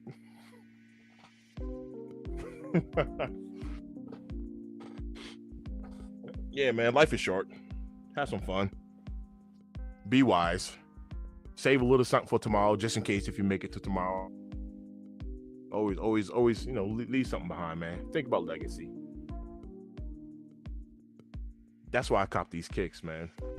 Like I said, it's legacy at this point, and I get to enjoy it in the process. My wife and kids, man, they can sell this stuff, man. I promise you. When I die, I'm not gonna give a damn about no moving trucks, about no moving equipment. I can give a damn about none of this, bro. None of it. I'm gone. I ran my race. I'm done. I ain't gonna be worried about none of that. I ain't gonna be worried about none of my stocks and all of that investing I'm doing. I ain't gonna be worried about none of that. I don't care if my car breaks down. I don't care about none of that. I'm done. I ran my race. It's your problem now. That goes to my family. It's your problem. Oh man.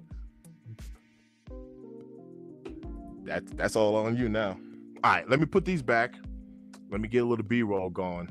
Show you how I'll be filming some stuff.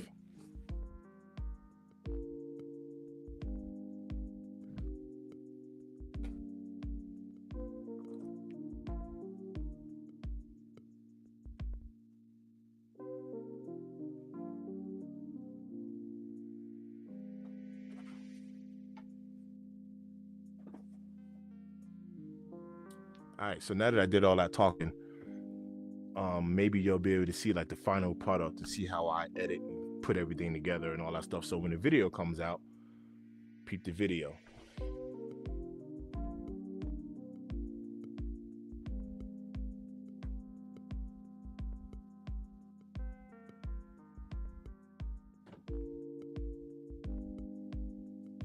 I do want to host a live. I want to host a live where I'm talking to the fellas and we're discussing kind of like what has dropped this year, because there are some sneakers that I believe that just flew under the radar just because of how much we released this year.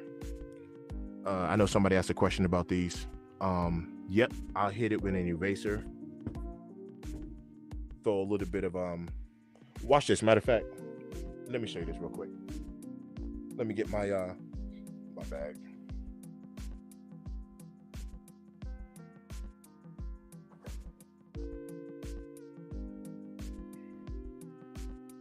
So while I'm putting these kicks away, I'll actually show you on camera real quick. Give it some time to dry.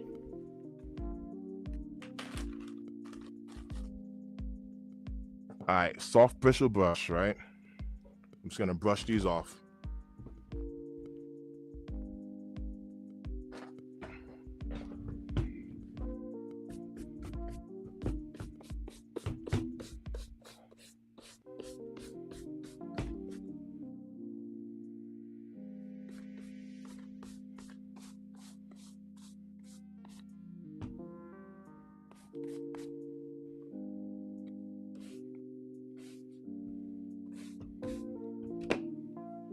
All right, brush them off. Now I'm gonna put some suede butter on there and just kind of brush that off as well.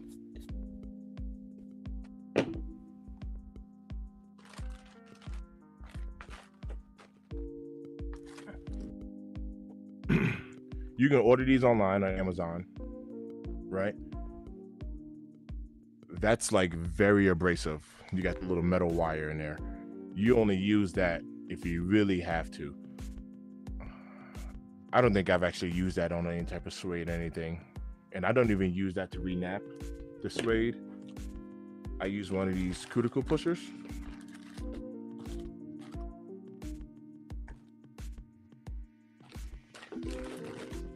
I use this right here. You can see that.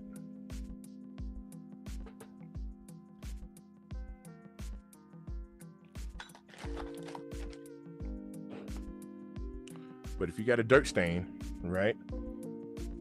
I normally recommend, and this is just personal preference, I normally recommend whenever it comes to suede, nubuck, whatever, you messing around with your Timbs or whatever it is, try to get that thing going dry. Try a dry clean first. If you have to get it wet, you do what you got to do. And I also submit this to you too. If you have to get your shoe wet to clean it, clean the entire shoe. Don't just spot clean, if that makes sense, because you don't want that watermark just kind of sitting in one spot. Just get the just clean the whole shoe at that point. So let's just say if I had a mark here, if I had a mark right here, and I pull out, my FZ 150 or Rejuvenate or any type of cleaner I got, I wouldn't just wet that one spot and clean it. I'll do the entire shoe at that point. But you can definitely hit it with this as well, with this brush. And this is pretty much like just a rubber brush.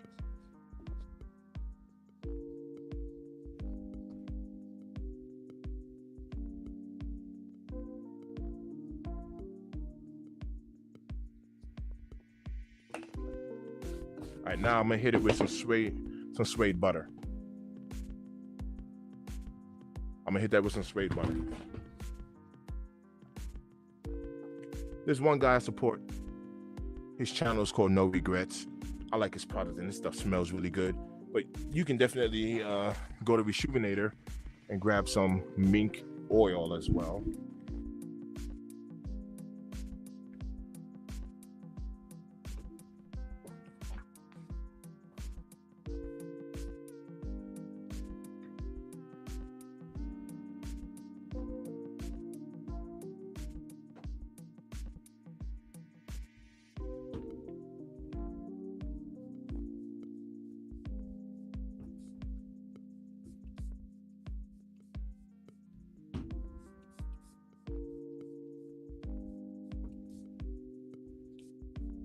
Yo, look how sick these things look when it's dark.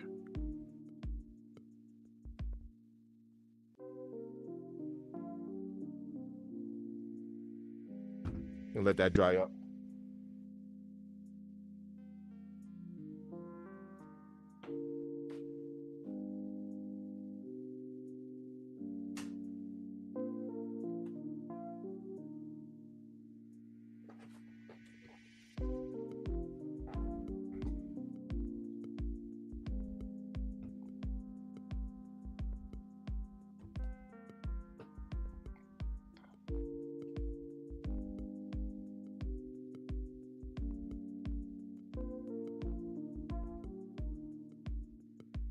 I'm just wiping off the midsole and the Nike Air on the back.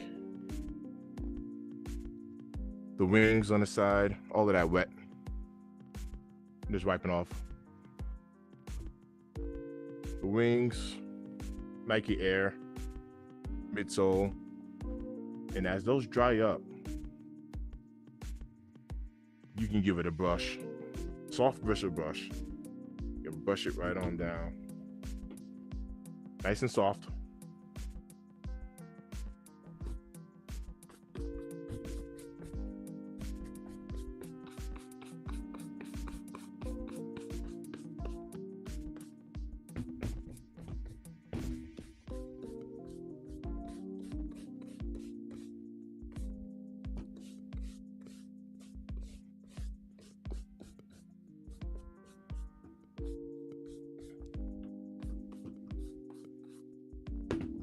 Things look nice, man. That darker green, man, that look dope.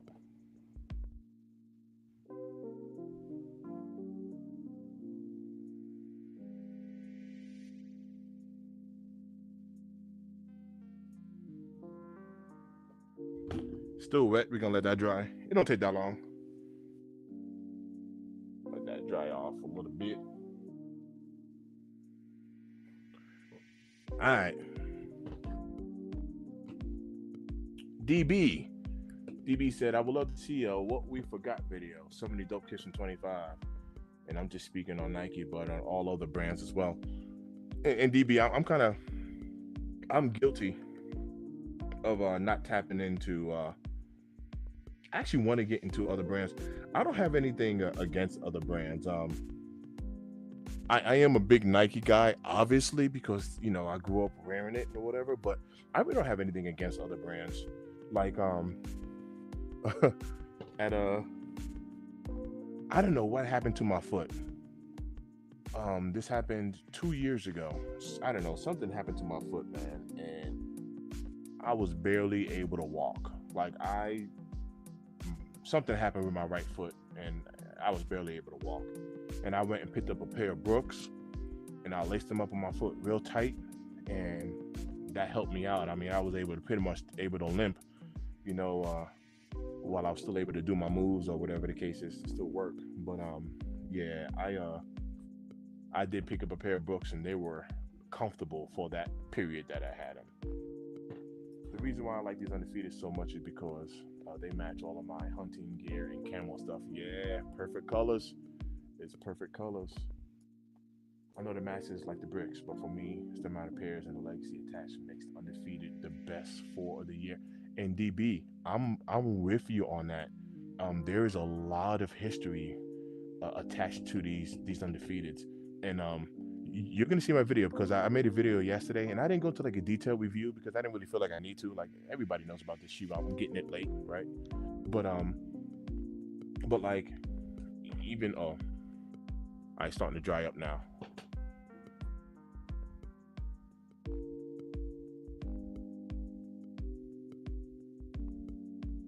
You can't see it on camera too well, but yeah, this bad boy is changing sides here. Look at that.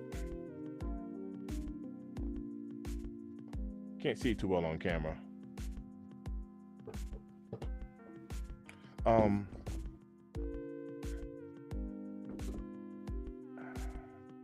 When I pulled these Undefeateds out of the box, I did see the little blemish or whatever the case is, right? I saw little glue stains or whatever. And you'll see it in my video. I think it's set to release at 7 o'clock. You'll see it in my video. Man, I was kind of grinning from like ear to ear when I first opened up the box, because I was like, man, I got Undefeateds. This shoe was like the Impossible Cop back in 2005. They made like 72 pairs of these things. And unless you had $30,000 or $40,000, you was not getting your hands on a real pair. You just wasn't. Not if you're like us, the masses. You're not touching the shoe. Celebrities got their hands on them, right? Whether they were gifted or they got the money to buy it. But we were not touching this shoe. So because of the history, to your point, DB, I instantly let the little glue stain issues that I got on them, little scratches, whatever that's on it, I instantly pushed that aside, and I was actually happy. I was literally sitting there looking at this kick like, yo, I got me some Undefeated 4s, man. Matter of fact, the reason why I copped the Craft Olives, and I like the Craft Olives, that's why I got them, because I do love green as well. The reason why I fell in love with the Craft Olives is because when I first saw them, I was like, this is the closest to an Undefeated 4 that I will get, and it was the Craft Olive 4s.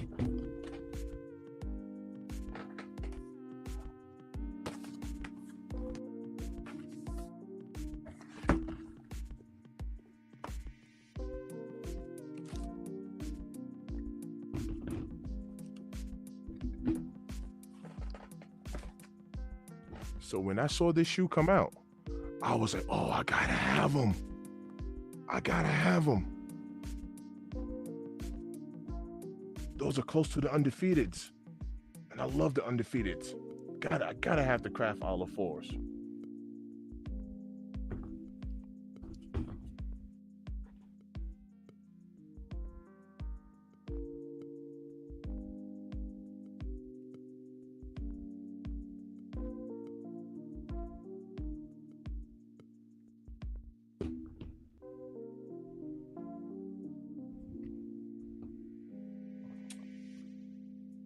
Yeezys. What's your opinion? I think Yeezys are very comfortable. Um, I actually just cleaned up a lot of Yeezys for the little sneaker. Um, I don't want to call it a giveaway, but my barber is hosting a haircut event day, and he had a bunch of donations, and I cleaned up, man, a bunch of Yeezys are very comfortable.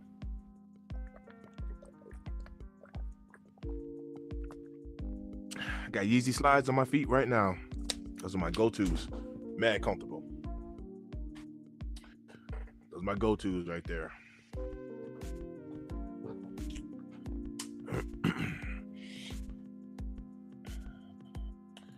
Sneaker Tyler said, I'm not gonna lie, if Nike doesn't start designing their shoes to be just a little bit more wide foot friendly, I might start moving to other brands. Yeah, I feel that. You know, like I feel that all the way. Actually, truth be told, um, I've been watching videos about.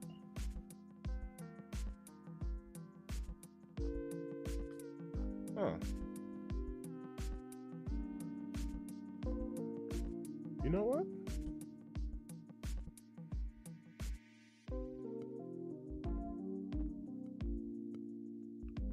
Yo, I'm looking at the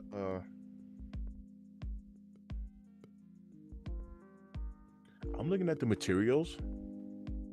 I call these I call these the swamp water forests, right?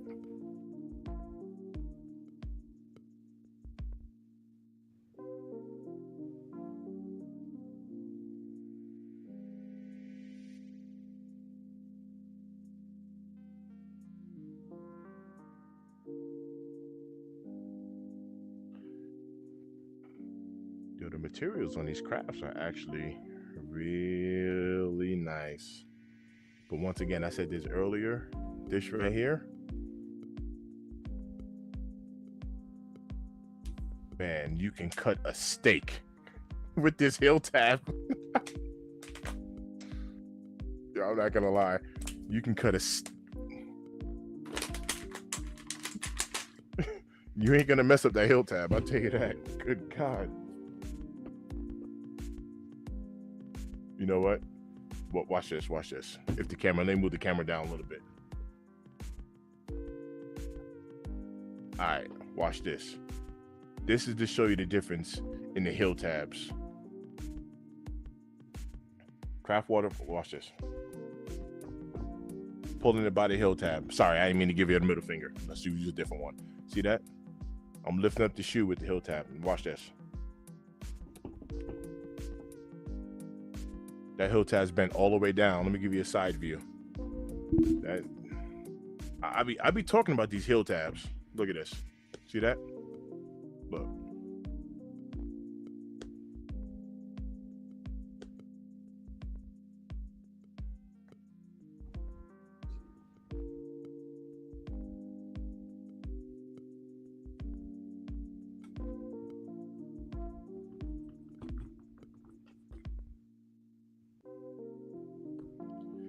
You can cut a steak. You can cut a steak.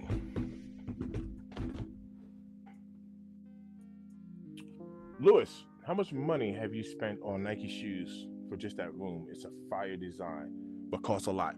I agree. And we have a sneaker podcast show that's called One Pair at a Time. And no lie, Lewis, good looking out. I appreciate you. The reason why we came up with that name is it's just like for someone in my position, right? Because I don't consider myself to have a lot of money.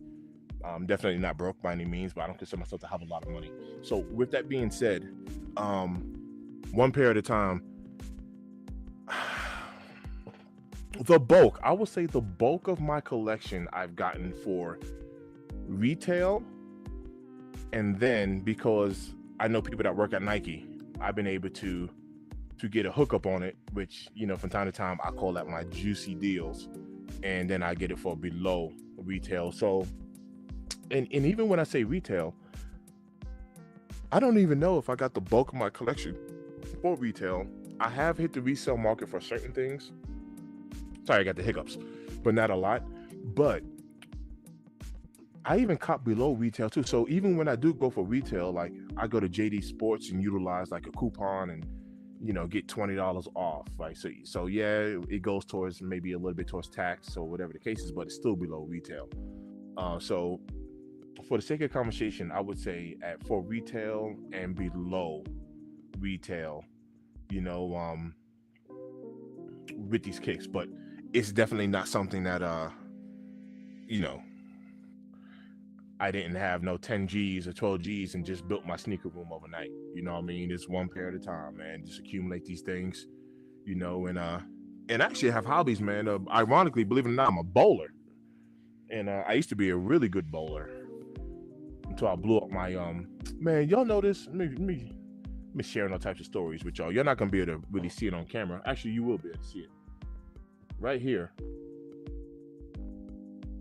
See that scar? When I was 40 years old, that was back in 2020. Watch your mouth. Watch your mouth. When I was 40 years old, I was doing like this whole, I was following all of these bodybuilders, right, on YouTube, and I'm like, yo, I'm all natural, I'm all natty, you know what I mean? I'm 40 years old, I'm in pretty good shape, and I blew up my bicep tendon. So ever since I blew up my bicep tendon, that messed up my bowling. Now I bowl. If anybody know anything about bowling, I bowl with two hands now. But here goes the problem. I suck. So I went from being a really good bowler to now I suck with this whole two-handed thing. So after I had my surgery, and I'm a mover, so I carry furniture and all that stuff for a living. But so I'm always lifting, right? Working out and all that. But now I switched over to this two-hand deal, and I'm terrible at it. Man, I'm so bad at it. But I'm gonna get better. All right, we'll get back on track. But yep, one pair at a time, man. I work hard, you know what I mean, and I got other hobbies and other things that I do, other things that I like, right? So sneakers is only like one part of it, but also like when it comes to investing too. I also share this with my friends, whenever they ask me questions about the stock market. The stocks work the same exact way. Like, just get one share at a time, right? You're a shareholder, right? Just one at a time, man. And depending on who you invest with, they have something that's called fractional shares. And what that means is you don't even have to buy a share at a time. You can literally put $10 at a time or $20 at a time or $6 at a time. It's literally whatever you have, you can start, I guess, chomping away at it. They say, how do you eat an elephant? One bite at a time. And you're clear up an elephant. I don't think elephant meat even sounds delicious by any stretch of imagination, but I was trying to pick a big animal and how you would eat it. It would be one bite at a time. Elephant actually sounds pretty gross.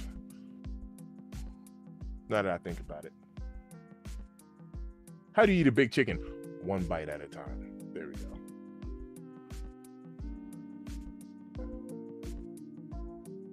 Saltwater floors are better and just need a soft tab. Yeah, yep. Hard facts. You can only wear one pair at a time. Absolutely. Unless you had to lay eggs. But then you still only wear one pair. You need 4 legs. Yeah, you know what I'm trying to say. If you were wearing these Jordan 4s in jail, you had to take the back tab off because it would be considered a weapon. You ain't never lied. That's contraband all day long. Oh, my man's got plugs in the right places, man. Yeah, Lewis, man, it pays off, man, to know people. You know what I mean? That's another thing too. It also pays off. Let me tell you something about respect and love. The Bible says love covers a multitude of sins. Man, it don't cost nothing to be friendly to somebody. Only because in theory, like in reality, I'm not even saying this in a bad way because you can process this in a bad way. You never really know who you're dealing with. That's number one. You never really know who you're talking to. You know what I mean? Man, you could be in the grocery store and somebody look at you, wave and say hi, and you look back and be like, head nod or whatever. You know what I mean? How you doing? and that person can be a serial K, right? Like you never, like you don't know, like you just never know who you're dealing with. You know what I mean? So it doesn't cost nothing to, you know what I mean, to be kind. It don't cost anything to be respectful. It don't cost nothing to be friendly. It don't cost anything for you to help somebody else out too. One thing about me is I'm a giver. I serve. I'm a drummer in church. Man, I haven't drummed in church in a little bit, only because the band members left, and we have a praise team there, but man, I'm gonna get back. I want to get back into drumming. I not even get back into drumming. I know how to drum. I just want to start drumming in church. But I serve. We have like these huge outreaches at our church, and I serve, man. I serve the community. I'm a servant, right? And people think that's a bad thing. Being a servant is not bad. Like I give. I'm a giver. So like I serve. I think servanthood is actually, man. In order to become a good leader, you got to know how to serve. Even when it comes down to like this content creation, I was talking about this earlier. You got to be able to serve, because a good leader never pick their followers. Never. Shout out to everybody who's tapped in. Shout out to everybody who's tapped in right now. But a good leader don't pick their followers. I didn't go to David Bell. I didn't go to Tyler. It was like, you follow me right now. A good leader never pick their followers. A good leader always leads from the front. I like those old school war movies. You watch movies like Braveheart, even old war flicks, right? I love like these war movies, because a good leader, I'm gonna show you the difference right now. Watch this. I'm gonna show you the difference between a good leader and a bad leader. A good leader always leads from the front. Imagine if we were going to battle, right? We're going to battle, and I'm the leader, right? And I'm on my horse in the front. Y'all are on foot behind me, right? So y'all are my army behind me, and I'm in the front. I roll up on my horse, right? We looking at our enemy, and then I pull my sword out, shing, and I go, ah! And I start charging the enemy on my horse. Y'all are on foot. What are y'all gonna do when you see me doing that? What are y'all gonna do? Good leader leads, y'all are gonna start running towards the enemy. You ready for war? That's what a good leader does. Leads by example.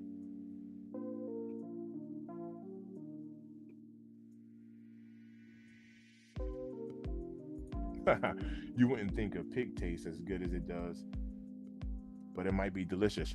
Yo, it was just crazy because I'm not a pig eater, so I don't eat pork. But people love their bacon. My wife loves her bacon. She loves her pig. She loves it. You say elephants are friends, not food. Yo, I kind of think about that too from time to time. Like there are some foods that, like, when you look at it, it doesn't look delicious. I give a good example, like a crab. Crabs are like the spiders in the water, right? Like, why would you look at a lobster, or like before you ever ate it? Why would you look at this spider-looking thing crawling out of the water and think like, I'm gonna eat it? You know what I mean? Like, that's kind of crazy. Like when you think about it. Don't get me wrong. If you're stranded on an island, I think everything would look like food. Probably even other people if you're hungry enough. So I understand that part. But I'm just talking about like outside of stranded, and like, why would you look at this creepy crawling thing that's coming out of the water and be like, I'm gonna eat that? That's crazy.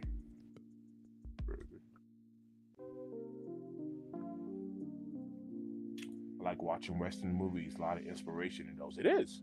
It is. Like flat out, it is. I learned a lot. I believe it, ironically, I actually learned a lot from movies, man. A lot. I learned a lot because I make it applicable. I make it applicable. So we got some people that's tapped into the program, man. Like, why? It is 4:22. in the morning on mountain time. What are y'all doing? That's all I want to know. Like, why are y'all awake? Are you getting ready for work? Are you currently working? Or are you like me and just not sleep? And with all of that being said, I still haven't filmed a thing. A thing. So, oh, it's 11:22 a.m., Lewis. Okay. Is that Britain?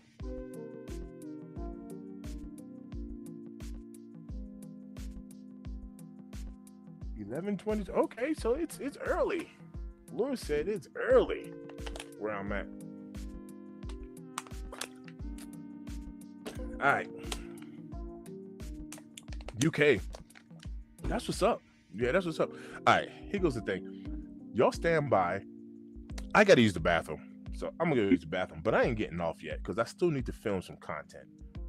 So y'all just stand by. Bear with your boy. I'll be right back. Y'all chat with each other. Talk about your favorite sneaker.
All right. We back up in here. Yo, shout out to the UK, man. Shout out. Check out Sneaker Tyler Radio. You got our YouTube channel as well. All right.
All right, boom. So now you're about to see how I'll be knocking out some of my my little videos or whatever. And then make sure you tap back in. So subscribe to the channel, right? So when I drop the video, you get a notification, and then you're seeing like the behind the scenes of it, but then you see how I tie it all together, make it all work out. Kind of dope.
So I just did the box. We'll hit the paper, stickers right now.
I bet. Yo, good looking out, man. To everybody that's tapped in, good looking out. So I'm good. That's the B-roll that I have so far. I will take out laces, pull out the insole if the insole detaches, which it should, kind of capture that as well. But I pretty much got the B-roll I need. So I'll tell you how I shoot my content. I make the video first.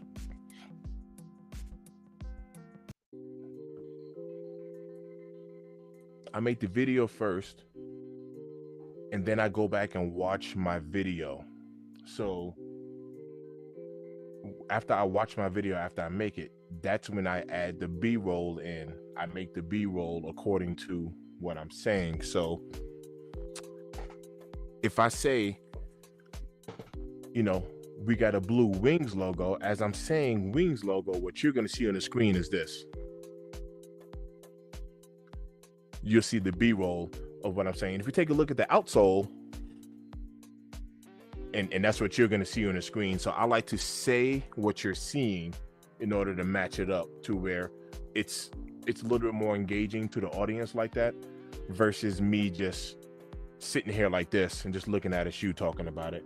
Well, on these, I put white laces in, and we got a blue swoosh and a white toe box and a blue interior sock liner. You know, if I'm just standing here looking at a shoe talking about it, I'm not saying people wouldn't watch it. I'm not saying people won't enjoy it, but I like to give like the visual. So as I'm saying it, I like you to see it in my content. So if I say in this pair, I put in white laces, and when I say white laces, you're going to see, you know, just as an example. But yeah, man, I actually just finally, after all that talking I did, because I was yapping away, all that talkity talk, it is now 4:39 in the morning, Mountain Time, and for some reason, you ain't in the bed, you ain't sleeping, and if you're working, I understand. Shout out to everybody who's at work. Let me catch up on some comments here.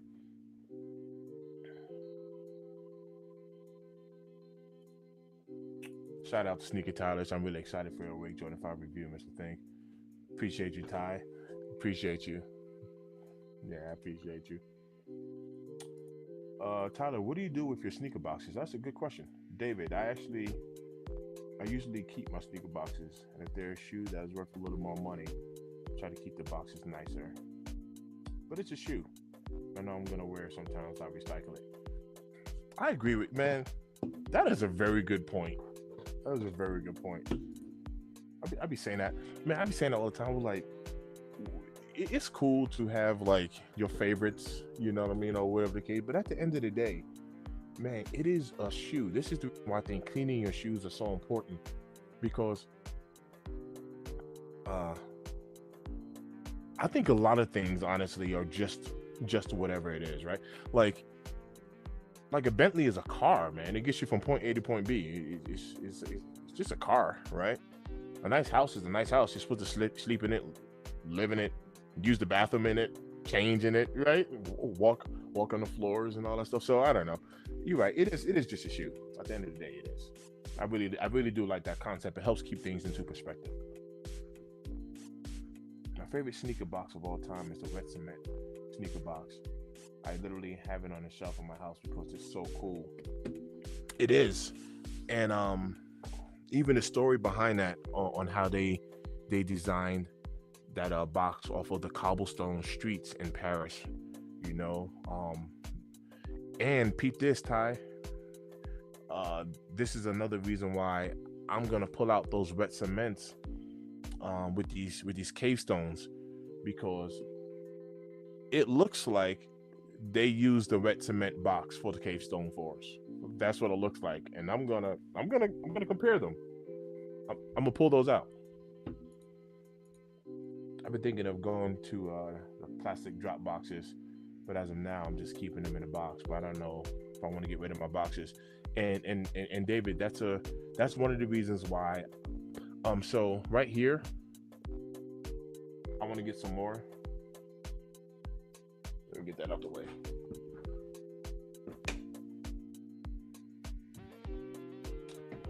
Oh, I put it more in a way. Hold on. But I have a few of those. I got a few of those over there, and I actually want to get some more. I want to get some more boxes as well, like the plastic drop boxes as well. I want to get some all clear ones. Yo, Tyler, those the sneaker. What's it called? Sneaker and Company. What's the name of that? The plastic box setup that you did your Walmart video on. Man, those things are sold out, bro. I looked everywhere. You can't find them. You cannot find them. And I think that's well worth the money. Well worth the money. I looked. Can't find it. Yeah, all right. He's talking about right now, David. If you can check out my Walmart sneaker box video, I think they're pretty decent quality and great deal. I use them and I really like having it clear. Yo, Tyler, can't find them. I've looked. And if your Walmart, bro, if your Walmart still has them for some miraculous reason, I'm telling you right now, I'll send you a couple of $100 to go pick me up a lot of boxes. Straight up. Can't find them. Question of the live. When you gonna unds them awakes? Man, David, that's a good question, and I will answer that properly. I might hold on to these for future trade bait. I'm not sure. I'm not sure on how well these shoes are gonna grow on me. Number one, I like them. They're better than what I thought in hand. So let me start there. When I opened up the package to look, I was like, yo, these are way cleaner in hand than what I expected them to be. Because like I said, I'm not a heavy pink person. I'm just not, being honest. But when I saw those, I was like, yeah, these joints is tough. These joints is tough. So it's a good chance that I will hold on to them, keep them. And if I do, then I will only unds them. Because I'm not a big pink person, I will only unds them and wear them for like a special occasion. I'm going to tell you right now, I'm not the type of guy to be like, yo, I'm rocking this pink suit tomorrow or this pink one. That's not me.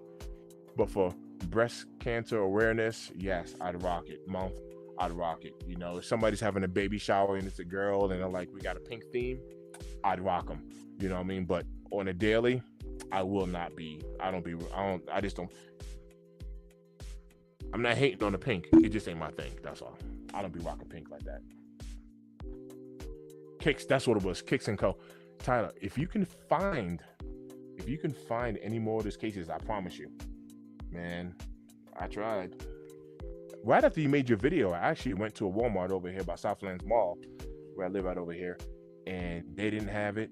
The employee looked it up and was like, you can try online, but none of our local stores have them, so they weren't even out here like that.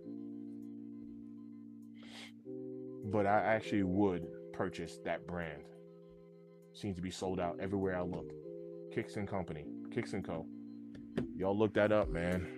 I've tried everywhere. Sold out.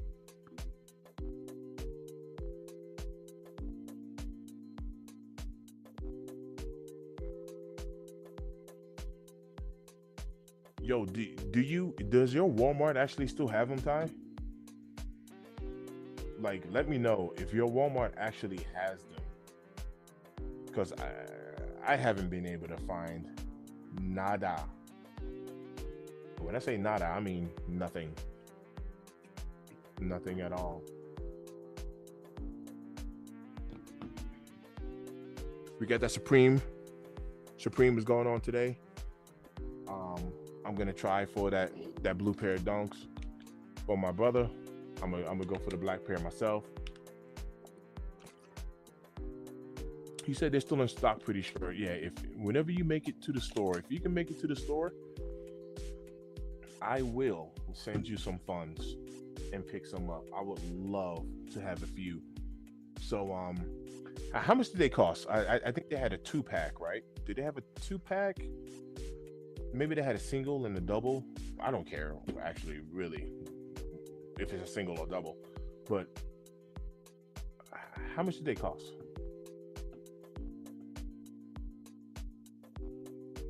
Jordan Junkie said he did the same thing. No luck over here. Yeah, yeah, I couldn't find them joints. I couldn't find them.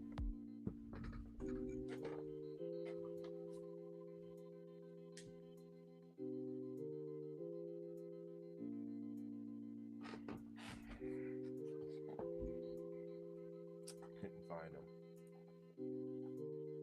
I know we chatted about this earlier in the stream a couple of hours ago. I couldn't stay away. I couldn't stay away from y'all. I had to get back online. Month of September. What kicks or even shoe or anything at all do you have your eye on? I'll pull up my app here, see what we got going on. Cave stones. I even checked. They actually have a kicks and company, kicks and co. They have a kicks and company. It might be kicksandcompany.com, so you can actually go to their direct website, check it out. Everything came up out of stock when I checked. Actually, I'll check again right now. See.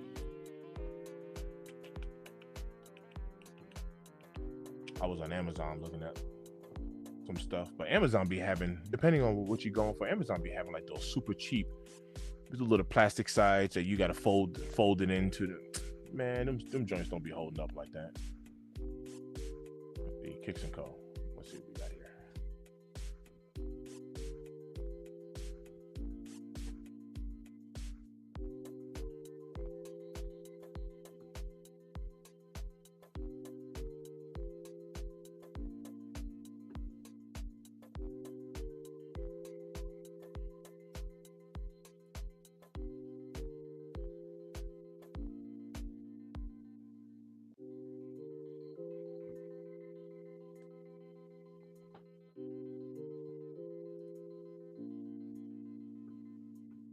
$12.99. Okay, so how many would you want? It's 2 for $13. Yo, I will get, let me see, if I did 10, that's 130. I do, shoot, do they got 20? Be 260 plus tax. Do they have 20 of them?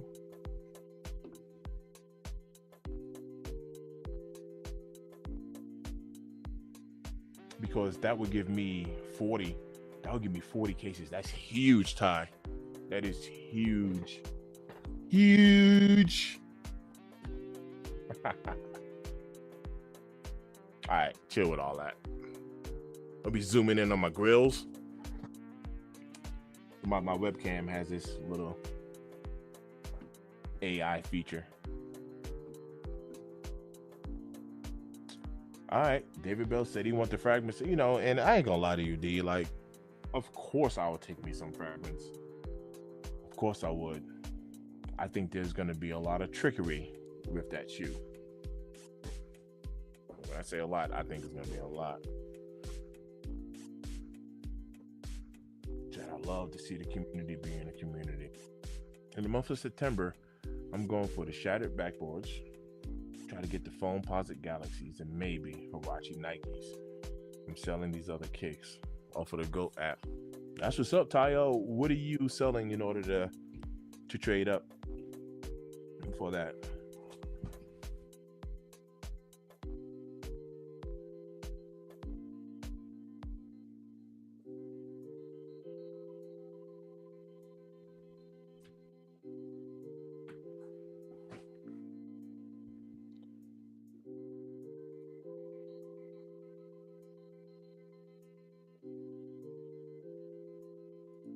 Yeah, you ain't never lie. You ain't never lie. I'm starting to see those the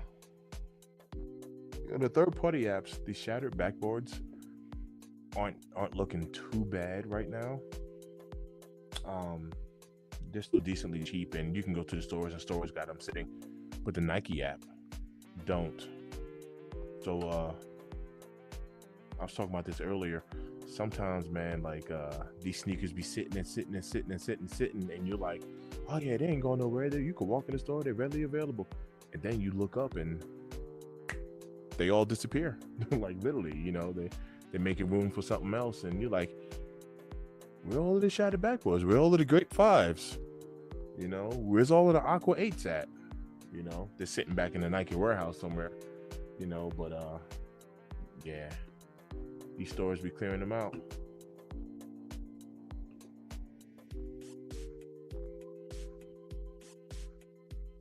Yeah, yeah. So let's do 10 for sure. Yeah, yeah.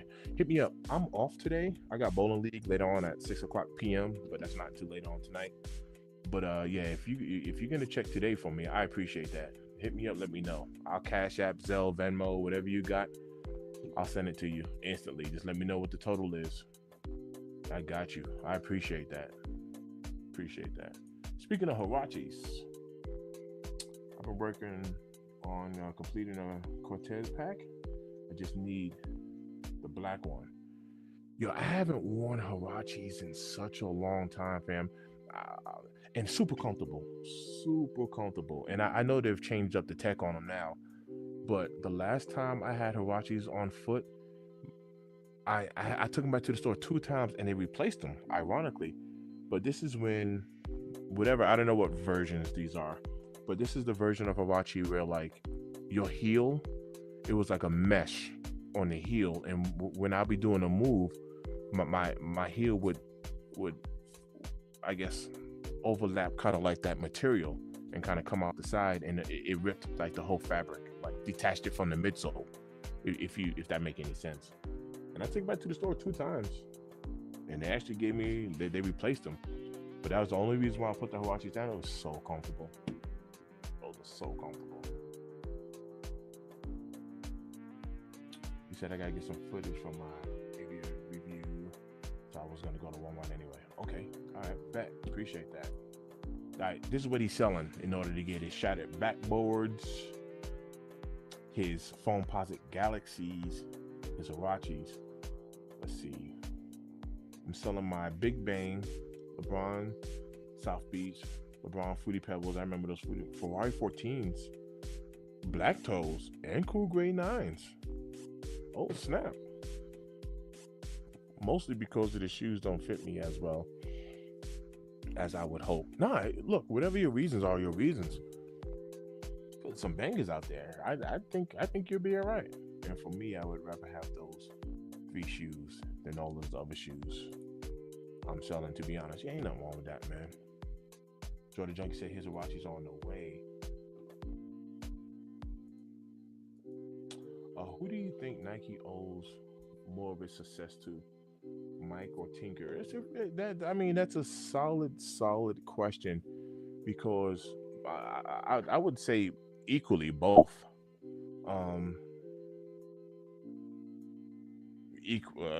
Equally both, because Mike still, even though Mike still had to put that work in. Like, I'm gonna give an example, and it's not because I'm picking on him, because I'm not, but I'm gonna give an example.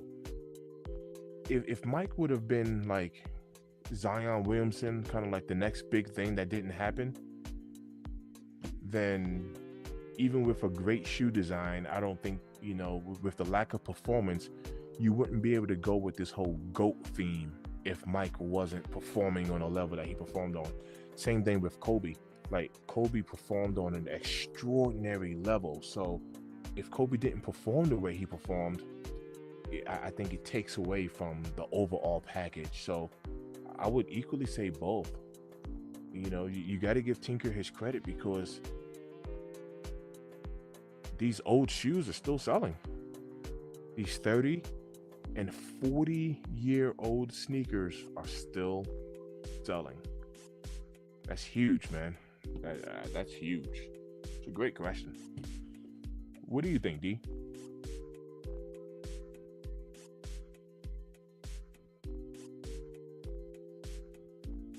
Jordan Junkie, let's go. Let me know how they are. They're so fire.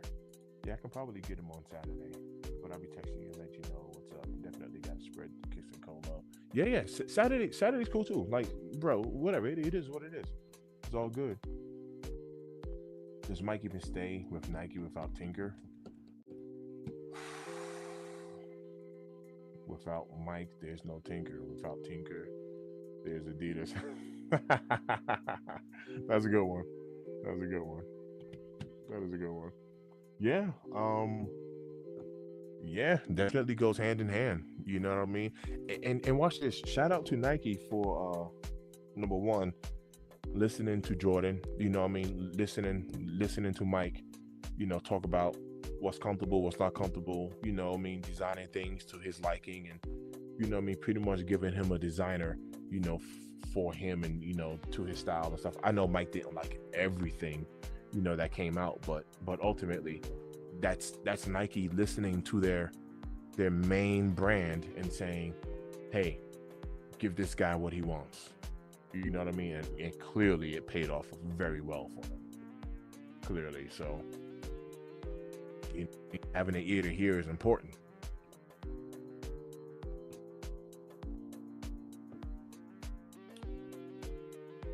Also, those emerald diamond turfs, the black and purple diamond turfs. Man, I saw somebody with some diamond turfs on foot the other day, and them joints look clean. It was an older guy, a guy older than me, and I was walking by him, and I was like, "Yo, I see your turfs." He was like, "Yeah, good looking out, brother." I was like, "Man, the joints look clean. The joints look clean." Of course, I had my fluies on foot, had my flu game trails on foot. You know what I'm saying? I need these new LeBron 23s. Yo, Ty, I don't know much about LeBrons. I know you be getting it with the LeBrons. Whatever that black pair is, I don't know. Was that the black label or something like that? Whatever that black pair you had up there that had the little gold joint on the laces there, that pair actually looked nice. I ain't gonna lie. I don't know what pair that was, but that joint is nice. Or maybe it was a crown. Actually, I think it was a crown that was on it. Yeah, that joint is nice. I ain't gonna lie. I'm not gonna lie.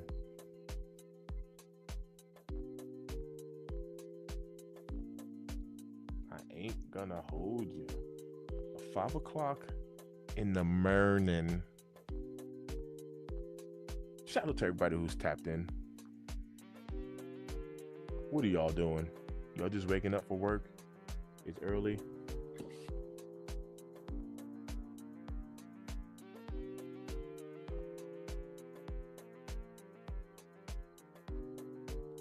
What y'all got going on today? Sneaker drops for the month of, where we at? September. We have Cave Stones. They got some white cements coming out. Looks like there's some sort of cleat on there. What is that, baseball?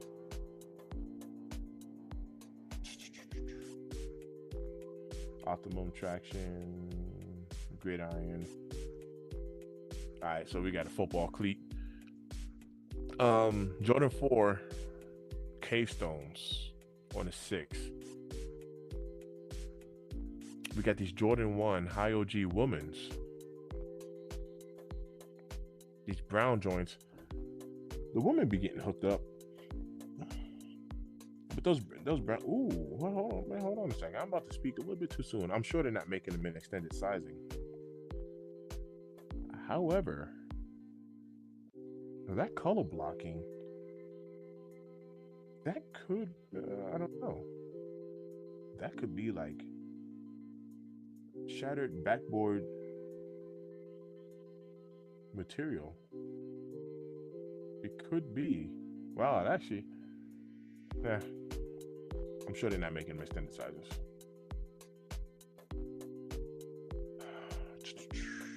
On the 13th, we got the Fire Red 5s. On the 16th, the Jordan 3 Retro OG Mex El Grito. 20th, Jordan 1 Retro Low OG Storm Blue. Now they got a Jordan 40. Do anybody on here have any Jordan 40s?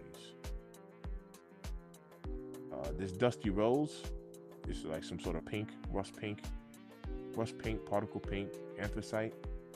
Once again, I ain't really a pink fan like that. But do anybody have any Jordan 40s? Waiting on them Supreme Dunks. You ain't never lied. That's coming up soon. Which reminds me, I really probably should go to sleep, get a couple of hours in, get ready for the Supreme drop. Hey, Debbie Bell, man, thanks for tapping in, man. So I gotta go do my round. Thanks for letting me hang out with y'all. Thanks for tapping in, man. Thanks for coming to kick it with us, man. Hopefully we made your shift go by just a little bit faster. Salute, brother. Salute. Be safe out there. Black label pack LeBron 22. With the lace lock from a Wash the Throne LeBrons. I put them on there. I think it looks dope. Appreciate that. Yeah, it does. Okay, so that's the lace lock. That thing look huge. Pause.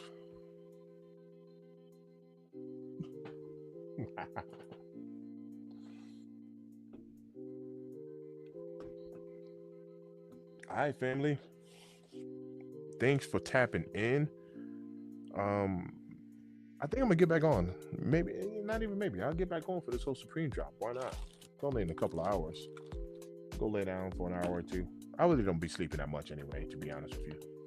So I was able to knock out a little bit of B-roll at 7 o'clock. So in 2 hours, depending on where you at. It's 5 o'clock here in Colorado on that mountain time. At 7 o'clock, I have my Jordan 4 Undefeated video dropping. I'm gonna be honest with you. I think I did more talking in that video than anything. I really didn't go into like a detailed shoe review because I was like, man, this shoe's kind of been out there and there's a lot of good reviews and everybody's talking about this doggone shoe. So mine was more showing my excitement and my love and my appreciation for the shoe versus really going into like a detailed review like how I normally do. I didn't do all that, to be honest with you. So, but that don't mean you shouldn't check it out. So check it out, man. Like and subscribe. I appreciate everybody who tapped in. And now you'll take it from Big Unc. It's time for you to go to bed. Unless you're waking up for work. That's different. But if you're like me, go sleep. It's sleepy time. Get some rest. Rest up them bones. Let's see. As Superfly says, W just doesn't stand for woman. It's also winning. Hard facts. Hard facts. Ty, I'm getting out of here, bro. Hit me up later. If you find those cases, even if you wait till Saturday, whatever it is, just let me know. Let me know what the deal is. Give me a buzz, and we'll make it happen. I appreciate you. And whatever they got, I'll take. Even if they only got 3 cases, 3 packs, 4, whatever it is, whatever they got, we'll make it happen. If they even have any at all. So good looking out, Jordan Junkie. Salute. Thanks for everybody who tapped in. It's always love when it's in. Saturday morning, one pair at a time, Sneaker Podcast. I'll see you in a couple hours, man. I'll get back up on here for the Supreme drop. Why not? I'm off today, so we'll make it happen. In the meantime, it's always love, man. Thanks for tapping in.